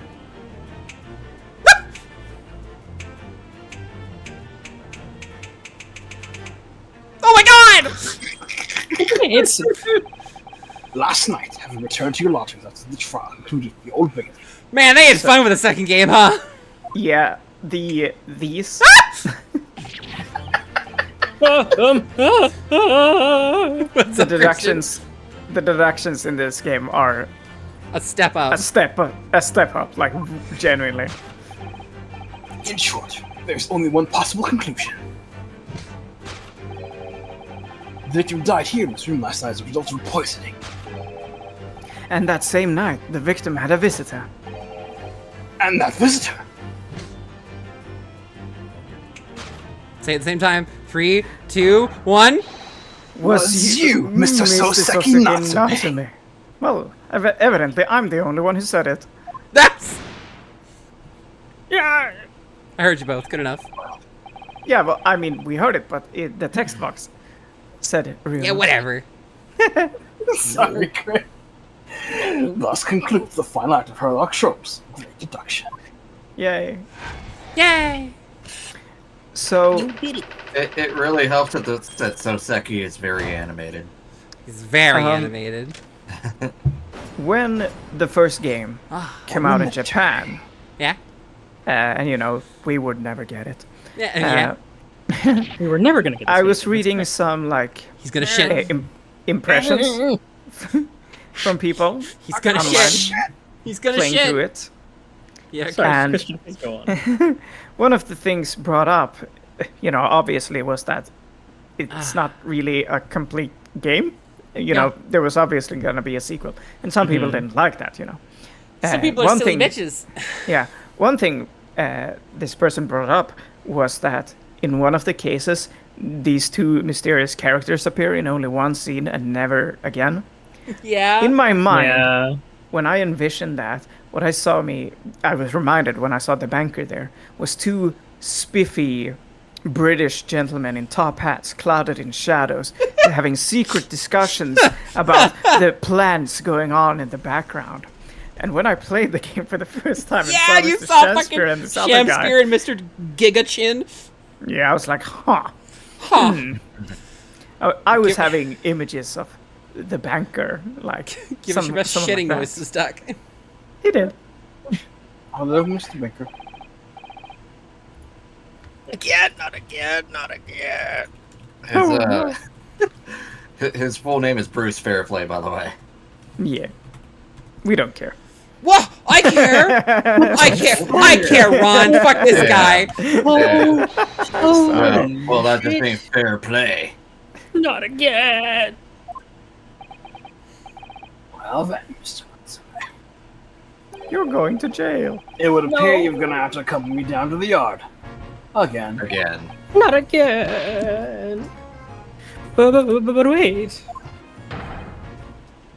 Hold your horses. Yes. Hold them.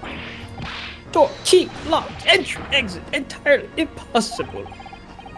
He's so flustered, he's being even stranger than normal. What? You think that's an alibi? You could just made a copy. What? You live in the same building after all. You've had plenty of opportunity, I'm sure.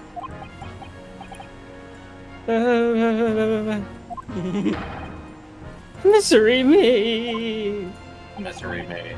sounds like a sir, Disney you'll movie. get your chance to give your side of the story later. The facts speak for themselves, Mustache. Ah, you horrible Herlock Sholmes. He really has found himself an arch rival now, hasn't he? No wonder he hates him. Come on now, no dilly-dallying. Outside, there's a carriage waiting. Locum student, Mr. Naruhodo, Esquire. I never imagined I'd be in this position again, but... You have to help me, please. I mean, it's... Alright, I understand. We'll come to your cell later and talk about it. One more thing. Oh, yes. You know, it's very disconcerting having this talk with the dead man behind us. My poor little kitty cat, please give him my precious for me. Oh, Wagahai. Oh, hi. And so, his evil curse still apparently unbroken. Soseki-san found himself once again the prime suspect in a case of murder most foul. Thanks to the incriminating deduction of the great detective. Fuck you. My dear fellow, that honor belongs to you. Wow. Well, at least that means Inspector Gregson is no longer here. We can examine the crime scene in more detail now. Gregson. Yes, that's right. And of course, Wow. have you forgotten what the inspector mentioned before? It was the landlord, Mr. Garrideb, who discovered Mr. Shamspeare. Mr. John Garrideb, yes. I expect we could find him in his sitting room on the top floor as usual. Right, we must remember to go and talk to him later then. Well, He's dead, Oh, the Jim. poor man. So young to die. Do you suppose it was a very painful death, being poisoned as he was? Yes. I don't know. All we can do now is hope that he'll be reborn to a better life. Yes, I suppose you're right. I wonder... Do you think that putting our hands together in a Japanese prayer will help a British soul? Sorry, there's no saving a British soul. I made sure I had a reference there ready for just in case this actually. The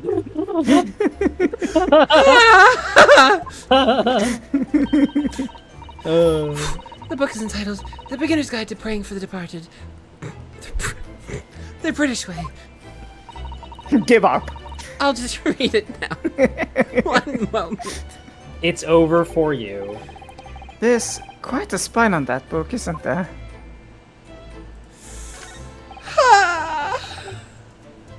Look at these extravagant, bright costumes. Somehow they look out of place in this room with its grim, shady goings-on. This one looks like a king's attire. A king? I've always dreamt of being a king. Oh, I think you'd be more suited to a feudal lord, a daimyo or such like. With a shunmage. Chonmage. Shunmage top knot. Every Japanese man wishes he had a chunmage. Shunmage. Oh, you Chunky look wonderful mage. with one. You already have the sword. Can you imagine what would happen if I walked around the streets of London with a shunmage and a sword? Hint, look at Rurouni Kenshin. Oh. There's not much on the shelves, is there? Just this wine glass and bottle. And both of them are cracked. Yes, not much use, are there? What's the matter? Oh, I was just reminded of the Reaper. That's all. Prosecutor Lord Van Siegs. Yes, he's so reckless with his wine glasses. I was thinking it's a waste and that he should donate some to the needy. You can suggest it next time we meet. It's probably tomorrow. As you've seen from the outside, the window is completely bricked up. Just like this man after eating soap. The vestige of the former window tax that Britons had to pay. What strange things they used to tax in Great Britain. I mean, making people pay for the number of windows they had in a property. It's extraordinary. Extraordinary. It's heartbreaking to think of the poor having to block up their windows just to avoid an unaffordable tax. Oh, What is it, Miss Soto? if you look closely, a number of the bricks are loose. Ooh. Axe evasion. Soap! Soap! Soap? Soap? Oh, yes. It looks as though an amateur has broken out a few of them just there. The fucking soap? Soap! We found some at the soap store! Oh, it's Call of Duty Modern Warfare. Soap! Why is there so much soap here? Was it Mr. Shamsford who did it, I wonder? Being the lodger renting this room. Oh, look at this Naruhodo. On the outside, Mr. Naruhodo. Mr. Naruhodo, Thank you. there's a little ledge that you can throw yourself off of. And there's something on it. What? Outside? Yeah, he practices clean living, right? Ugh, it's so cold outside. You can feel it through this gap. It's cold outside. It's been a long time since I played Rainbow Unicorn Attack. Is that the What name the? of it? Yeah, it is. What the What are you reference? talking about? You haven't played it? No. We're getting to this after. We'll get into this after. Oh, I'm not spending 5 minutes explaining fucking Rainbow Unicorn Attack to Doug. It did snow all last night. It would be cold. But more importantly, what is on the ledge out there? What are those snow-covered lumps? It's more bars of soap. Soap? What are bars of soap doing lined up on a ledge outside the window? I have no idea. But the pair of them look rather charming like that. Still, that's very strange, isn't it? Bars of soap lined up outside the window. So. I think perhaps we should take one. Two after all. Was that quick typing, Christian? Did you just like mark down one of my sins? No, I'm looking out erasure, always. This, here we go. Sorry, I just thought it was really funny. Like, I go, so, and then I hear, and then you start talking again. Not a word. Oh dear, I suppose we could. Oh, what's this? Look here at this soap. Ah, Do you see that? In the middle there. There's a patch that's a different color. It's a sort of transparent, but some sort of fancy design, I suppose. Only in Great Britain. it looks like the Hinomaru flag of Japan, doesn't it? How wonderful. It's probably a very expensive brand. Expensive? Then what's it doing in this ramshackle old room? The bar of soap. Ooh, can we inspect it? Yes. Be with you, make believe with you. Harmony, harmony. This bar is a different color. It's an exquisite design, isn't it? I need to turn that off. I would be vibing all night. Trust the British to turn a boring bar of soap into something special. I love the favorite line of that song, Christian, is open your eyes and see that your eyes are open. I quite like it. It reminds me of the Hinomaru design of the Japanese flag. You said that. I expect Yeah. this is a rather expensive soap. That doesn't seem likely given who it belongs to. Allow me to pry it free. Nar. I want to free the discus. A viscous discus. Ah. That's how it is. What's all this then? Here we have another disproportionately large machine. This looks like a meter of some kind. This is a gas meter, I think. It seems that in this district, residents pay for gases they use with coins. I miss him too. Me too. I see. Yes, now that you pointed it out. I can see that there's a slot just here that looks like it would take a coin. So, you mean, if you put a coin in here... That's right. That would buy you about 2 hours of gas for lights and heating. So, if you were a poor person with no money, you'd have to sleep in the freezing cold? Yes. Yes, if you were a scatterbrain with no change, because you forgot to exchange your money at the bank. Thank goodness there's no meter in our office. This thing's kind About of fucked up. What's how it is? There's places in Britain that still have those, by the way. That's so fucked. What the hell? Or at least had them a couple of years back. What's Like this? 20 or so. It looks like part of an envelope, I think.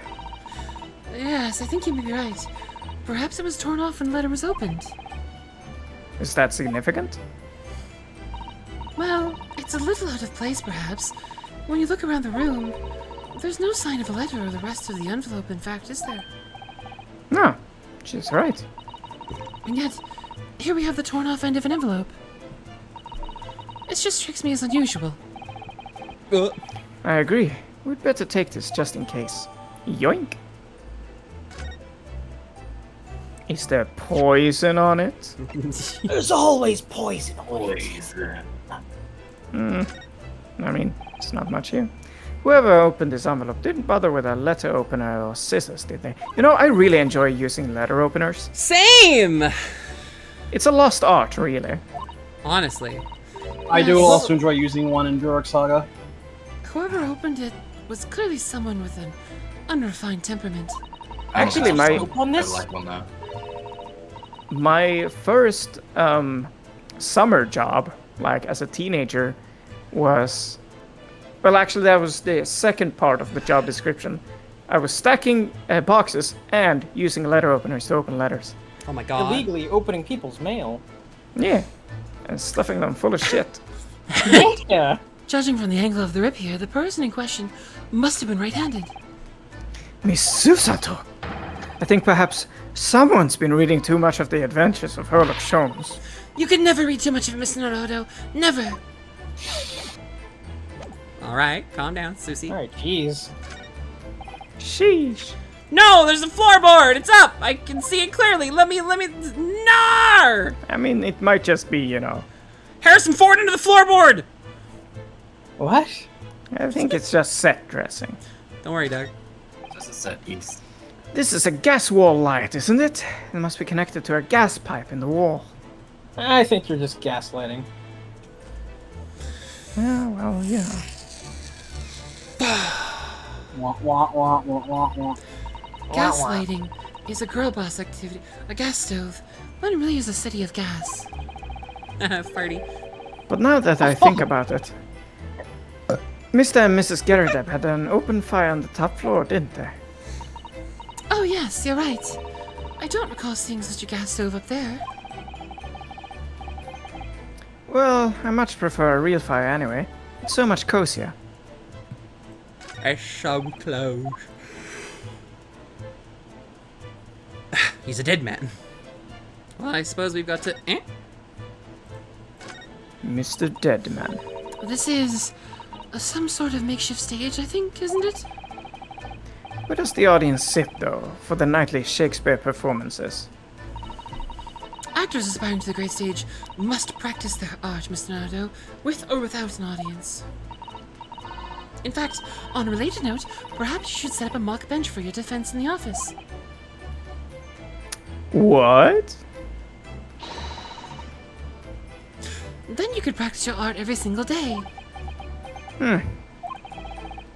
I'll think about it. If you promise to don a beard and play the role of the judge. Well, if that would help you achieve your goal. This I have to see. Is that it? Well, we can leave and talk to Mr. Garrida. Ooh. One of the teacups that Mr. Shamspeare and his guest drank from last night. But don't go drinking from them, Mr. Naruto. There's bitter poison inside. I'm not planning on drinking any, don't worry. Anyway, the cups are both empty. That's true. So, one was Mr. Shamspeare's. And the other must be the cup that Mr. Natsume was drinking from. But Soseki-san wasn't poisoned, of course. Perhaps we should take these so we can examine them in more detail later. Good thing Gregson isn't here. Yeah, good thing Gregson's not here. And we found everything. Alright. Rick would not tell you. Mr. Garrydub. That's probably Gregson. Yeah. Yeah, really good round, eh? Oh! Case 1-3 flashbacks. Of the original game. Inspector Gregson, back so soon? After I see that little Japanese fella in the clink, I want to report this investigation division. Okay, wait. Yeah. Mr. Gregson, hold on. I gotta check out these teacups. Yeah, it's true. That's great, Mr. Gregson, Alright, but hold Sunshine, have a go, have a gander then. Oh, they're a little cracked, a little empty. Oh! Only one of them, I'd tell you it. This must be the cup that Mr. Shamspeare was drinking from then. It's stained on the inside. Tea does that, I'm afraid. Even green tea. Oh, really? I've never noticed before. I'm not You've a very never noticed? attentive person. Well, I never leave it in the cup long enough to leave a mark. I like to gulp it down. Drink tea while it's hot. That's the Japanese way, isn't it? Oh dear. So many people have to seem to have the wrong idea about our culture. And most of them are Japanese.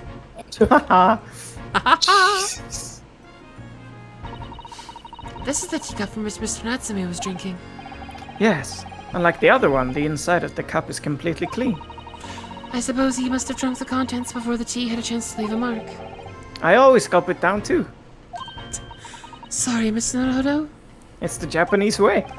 Well, if you just sip it little by little, it goes cold. Clearly, I shall have to instruct you in the proper way to take tea. There is no teetering. Saga? Thanks, God. I think they're just cracked.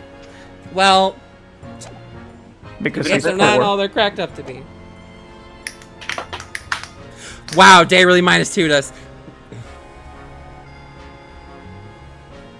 Can't believe this man. He actually -2'd us live on stream.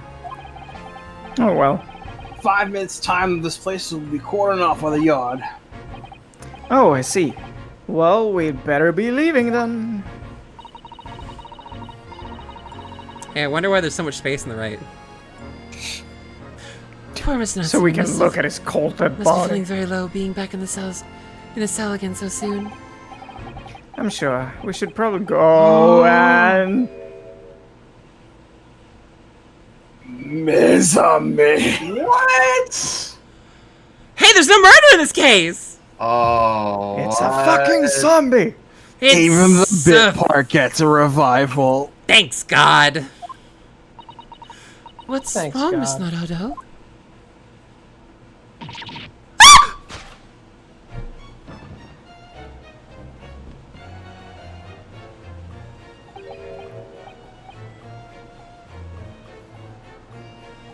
Doc?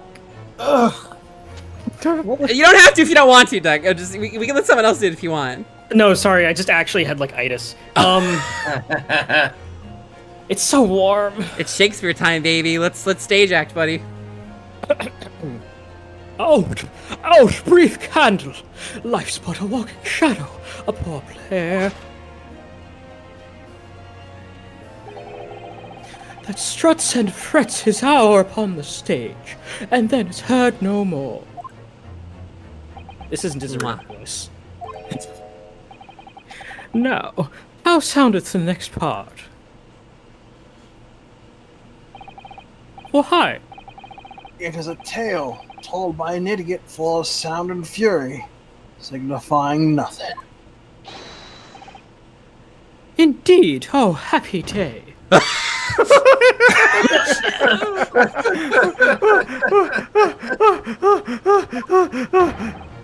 Walking Dead!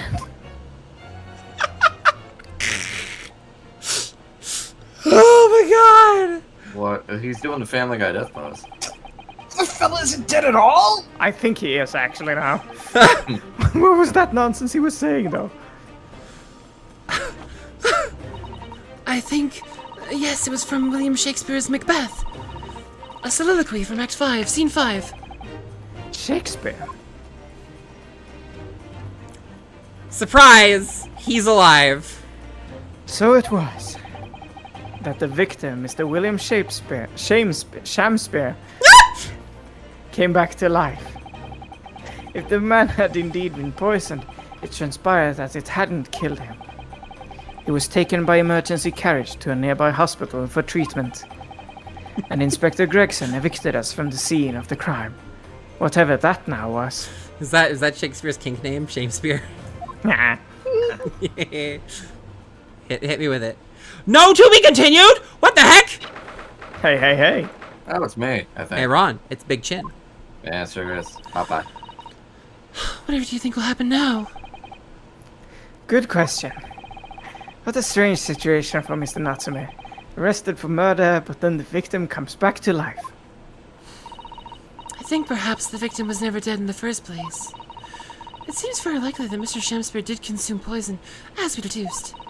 But was it an accident, attempted suicide, or attempted murder? Until the truth can be established, I imagine the police will keep Mr. Natsume in custody. I suppose so. Let's hope it doesn't come to anything more than a night in the cells. Depends on how good we are in the case. Oh dear. Ah, what's this? Soap!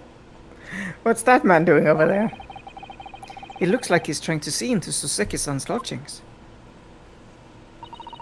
Is something wrong, Miss Naruto? Excuse me, could we have a word? Huh?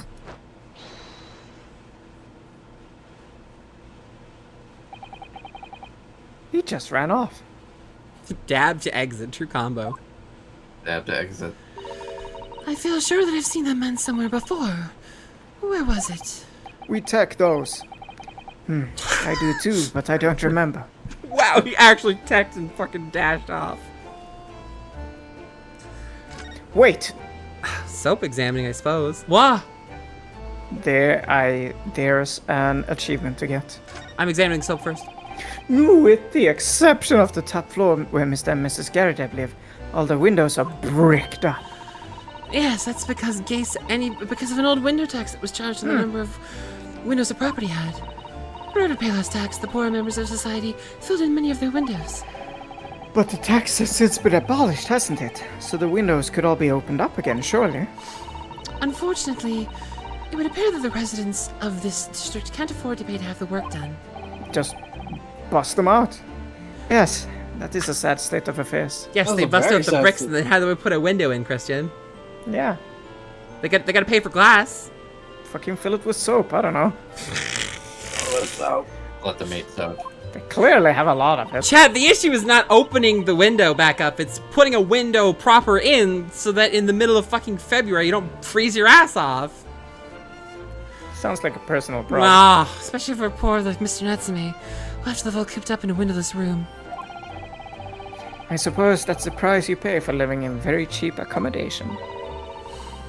It all seems rather pointless when you put it like that. pointless. Yeah, All I right, got it. Christian. Where Guess am I where going? we're going?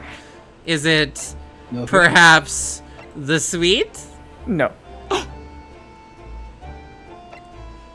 Yeah. Shovel? Ah! We haven't moved in yet. Oh, yeah. Perhaps we should put this spade away somewhere. That's not a spade, Naruto-san. It's a shovel. Hey, it's the first one. No, shovels are for digging. That's for scooping up loose material. It's a spade. No, spades are for digging. That's for scooping up loose material. It's a shovel. Well, doesn't really matter, does it? You're so right, Naruto-san. We mustn't quarrel over such trifles. On reflection, then, I think I'll leave this spade where it is. Yes, I think that's for the best. We may need a shovel when we're working in the garden. True. My God. What am I looking at? Nothing Christian? but... Was that it? Yeah, Just continuing the shovel war? yeah. It's an Step flatter achievement. being like first time. One of the escapades is actually about them, like, recently moved in. We haven't done that one yet. Well, it's time. Briar Road. Were we down there? I think so. We examined the window, which is pretty much it. Yeah, well, I mean, the bicycle. Yeah, but we know what happened to the bike. Always seems to be a bicycle outside the Garudab residence. But the funny dialogue. I read that bicycles are extremely popular all over Great Britain at the moment, in fact. That one seems very warped, though, especially the front wheel. Is that to make it more of a challenge to ride, do you think? No, I'm afraid that may just be a result of the rider's incompetence. For the front wheel to be so badly warped, I'm afraid the rider may have been similarly afflicted. Then there's a good chance Mr. Natsume has been practicing on this bicycle, I think. Oh dear. I fear you may be right. Snowman. Snom. Why has somebody built this snowman on some sort of pedestal, do you think? That's not a pedestal, Miss Naruto. That's part of a snowman's body. Really? But it already has a perfectly good body. Well, it's true that British snowmen are usually made of 2 balls of snow. Perhaps this is a foreigner. And now we're looking at him as if he's strange. Poor man. I know how he feels. If anything, it's Japanese and British 2-ball snowmen that are the strange ones, isn't it? After all, real people do have 3 sections: head, torso, and legs. Do you ever think that perhaps you think about things too much? Oh, just fucking shoot her down. All right, buddy. Carson, there's The nothing left. sky. Oh, fuck. You're right. Oh, no, the building. Oh, London's blanketed in fog again today, and the sky is covered in cloud. But if you look carefully in the distance, you can just make out a crystal tower being built. Ooh, let me in! Ooh, let me in! Ah! It's not the Eiffel Tower you saw there. Whoa! What Next was case, let me in, let me in, let me in! It was the Crystal Tower. What's it bad? You, Damn. I need this, Ray. You and Damn. Duck and Ron are blind. I need this. She really wants to see the XR. I need this. Ah, the Crystal Tower, yes, I need this. Centerpiece of the great exhibition that's to open in 6 months' time. Let me in. Throw wide the gates. Everyone's talking about the great exhibitionists of London at the moment, it seems. Whoa. Was that a Freudian slip? Well, it's to be Or the largest event of pure its kind honesty. anywhere in the world with technology and scientists from all over. I can't wait for it myself. Me neither. Do you think visiting students from the Far East like us will be granted entry? I require entrance. The last great exhibition that was held in London had more than 6 million visitors, it seems. And this time, the British are determined to make it an even bigger success, to outdo the Paris Exposition. I see. That's an incredible number of people. Yeah. And with so many people expected to attend, we should easily be able to slip in unnoticed. There's always the honest approach of buying tickets at the main entrance, Mr. Naruto. Let me in. Grant me the throne. The Gerideb household and Mr. Natsume's lodgings are in a prominent position there on the corner. On Strand Street. I just want it, Chad. Sometimes when I look at the building, I can't help feeling that it's at a bit of a slant. It does rather look as though it would collapse in even the smallest earthquake, doesn't it? And isn't it supposed to be haunted as well? I think I might have a hunch as to why Soseki-san is such a hunched back. Somebody's getting eepy.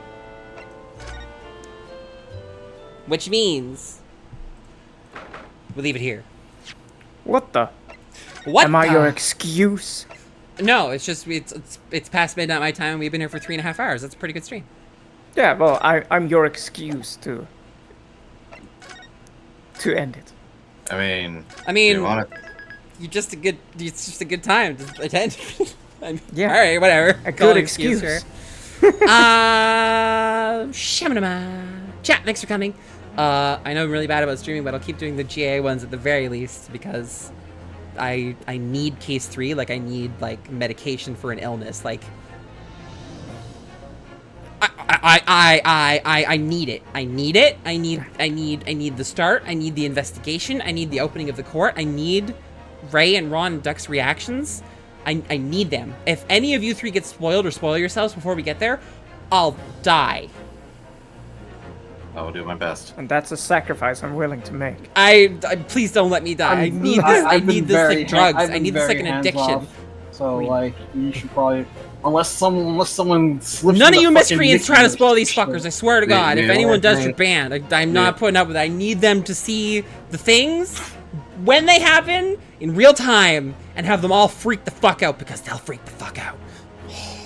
I will say the only thing I've ever done was Google Van Zix's name, and as soon as I put his name in, racist came up next to it. I'm not even joking. I love it. Van Zig's racist is the autocomplete. Okay. I'll see you guys next time. Goodbye, everybody. Thanks for coming. Bye. Farewell. So long. Farewell. Avita, say goodbye. Goodbye. Bye. Bye.